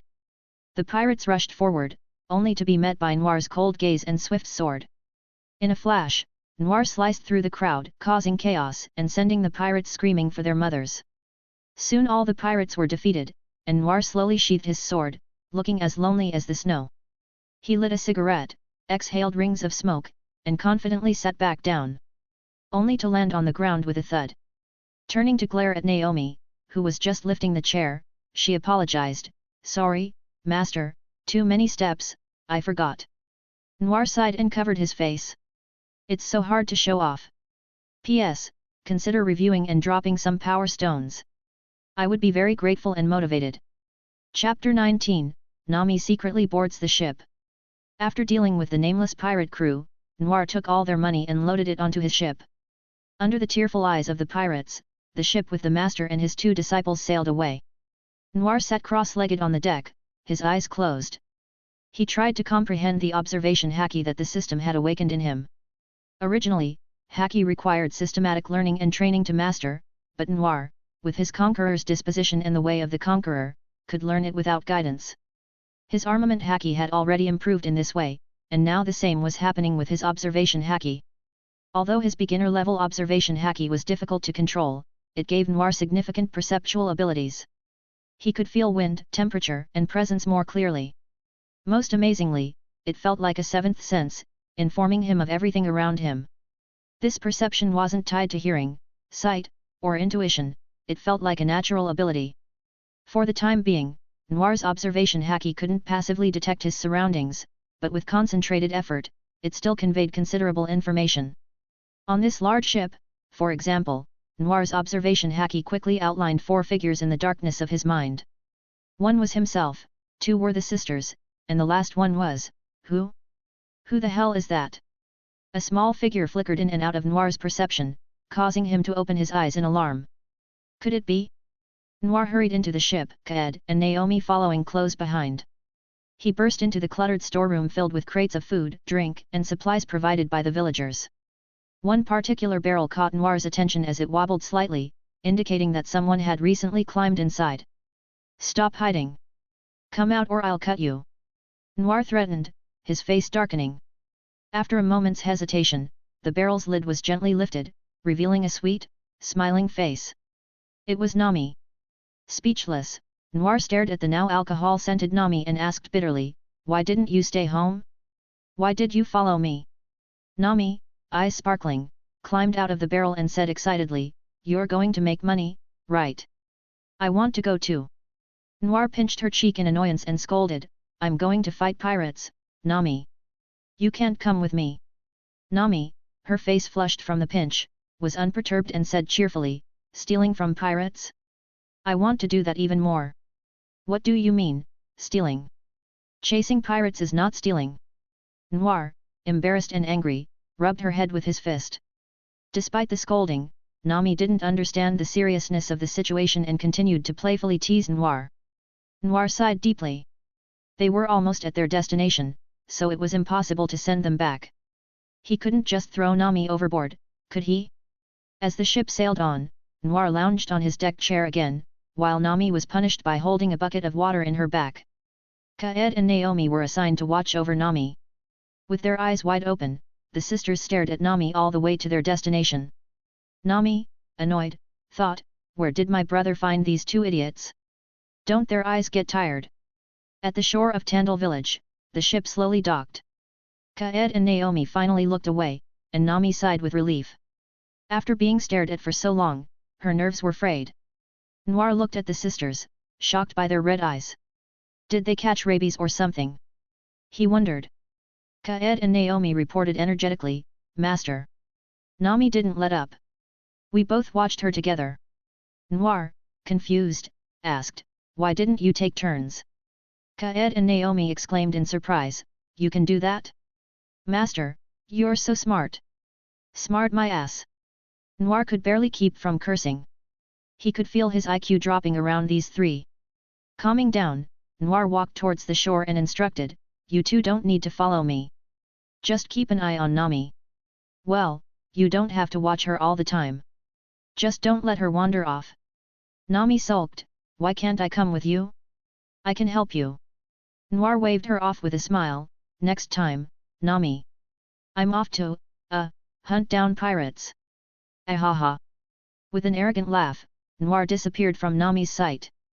Nami stomped her foot in frustration, but soon turned back to the silly sisters with a sly smile. Ha ha ha. Meanwhile, Noir walked through a forest and soon discovered a village full of people who looked more like sailors than villagers. This was the place. Noir confirmed his destination and headed for the village. Nearby, a group of burly men in sailor uniforms carried heavy crates in pairs. A burly pirate, left alone, struggled with a crate and spotted Noir. His eyes lit up and he called out, Hey, kid, give me a hand.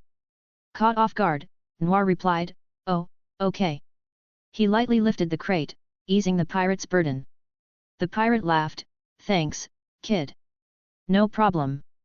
As they followed the group to the village gate, Noir noticed two pirates inspecting people at the entrance. Chatting casually with the pirate, Noir entered the village without arousing suspicion. One pirate guard asked the other, Do you know this boy? No, I thought you did. Inside the village, the burly pirate patted Noir's shoulder gratefully and then left with his companions. Noir overheard part of their conversation as they walked away. Who was that boy? No idea, but he helped me with the box. Must be an intern. Oh, got it. Chapter 20, Pure Heart the Fine Sword. As Noir entered the village, he observed his surroundings. The pirate leader, York, seemed to have some sense. Groups of fierce-looking pirates were patrolling the village. The villagers had been driven from their homes, turning this small village into a pirate stronghold. Noir, the pirate hunter, walked through the village unnoticed, as if he were invisible. Nonchalantly, Noir approached a group of pirates and calmly asked, Excuse me, where does York live? The pirates, taken aback, replied, York's house is in the center of the village. Just go straight ahead. Thanks. Noir nodded and walked on. One of the pirates, confused, asked his companion, When did we get such a young trainee? His companion, also puzzled, hesitated, could he be an intruder? Nonsense. Who asks pirates for directions when they invade? That's true. Noir had an inexplicably smooth journey, but Nami had some problems. Smiling sweetly, Nami served drinks to her brother's two unsuspecting students. Feeling pampered, Kaed and Naomi relaxed. Seeing her chance, Nami said, Sisters, can we go ashore to play? Naomi, her face turning serious, replied, No. Master said we have to watch over you.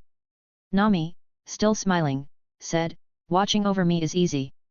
Just come play with me and you'll watch over me. Naomi, a bit slow-witted, asked, Is that what Master meant? Kaed, also confused, hesitated, Maybe. Nami seized the moment and persuaded, Don't you want to sneak in and take all the treasures? Imagine how happy my brother will be when he sees a ship full of berries. Her tone, reminiscent of a con artist, enchanted Kaed and Naomi. Seeing their seduced expressions, Nami grinned, Shall we, go? The sisters exchanged glances and excitedly shouted, Let's go. With the gullible Kaed and Naomi in tow, Nami stealthily made her way to the village. Meanwhile, pirate leader York, unaware that he was being targeted, sat in a large house holding a wine glass and boasting to his subordinates. Congratulations, boss, on acquiring a fine weapon from the black market. Yes, this weapon is from the Grand Line, befitting York's strength. Boss, show us the sword.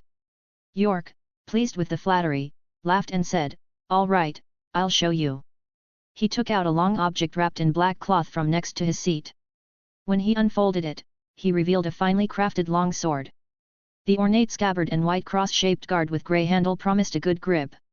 This is Pure Heart, one of the 50 fine swords. It's famous even in the Grand Line. Now it's mine. York proudly displayed Pure Heart. Wow, can you give me this sword? Haha, of course. An unfamiliar voice interrupted, and York, caught off guard, almost gave the sword away before he realized and angrily shouted, "Who's so presumptuous?" The pirates turned to see a boy nonchalantly feasting. York, not recognizing him, asked, "Who are you?" Stuffing a drumstick into his mouth and wiping his hands on a pirate's clothing, Noir said, "I'm a pirate hunter. I'm here for your head." Pirate hunter? The pirates were shocked. Why was a pirate hunter here? York, suspicious, said, "Impossible. There is so many guards. How did you sneak in?" Noir, remembering the guards, replied earnestly, "The controls were strict. It took a lot of effort." Damn! York, enraged by Noir's casual attitude, shouted, "What are you waiting for? Kill him!" Yes. Like wolves, the pirates drew their weapons and charged. The once harmonious atmosphere vanished, replaced by shouts and clashing weapons that chilled the hall. Surrounded by pirates, Noir showed no fear. He effortlessly blocked their attacks, occasionally countering with ease. As he walked toward York, surrounded by pirates, Noir's pace remained undiminished. York, seeing his men unable to stop Noir, shouted, "Call for reinforcements. Get everyone inside." At York's command, pirates from outside flooded the hall, leaving the village defenseless. Nami, Kaed, and Naomi, hiding outside the village, were struggling to find a way in when they noticed the pirates leaving. The three of them stared at the empty village. What luck! Nami's eyes glowed with berry symbols and she grinned, "Great, let's find the pirates' treasure." Kaed and Naomi nodded eagerly, and the trio boldly entered the village in search of the treasure. Back in the hall, waves of pirates swarmed in, but a wide space remained around Noir. Faced with the lone Noir, the pirates were terrified and hesitant to approach. Many were trampled to death in the chaos. Noir, indifferent, glanced at the frightened pirates, then focused on York, eyes gleaming with greed. "Both the sword and the bounty, I want them all. P.S. Consider reviewing and dropping some power stones. I would be very grateful and motivated." Thanks for listening.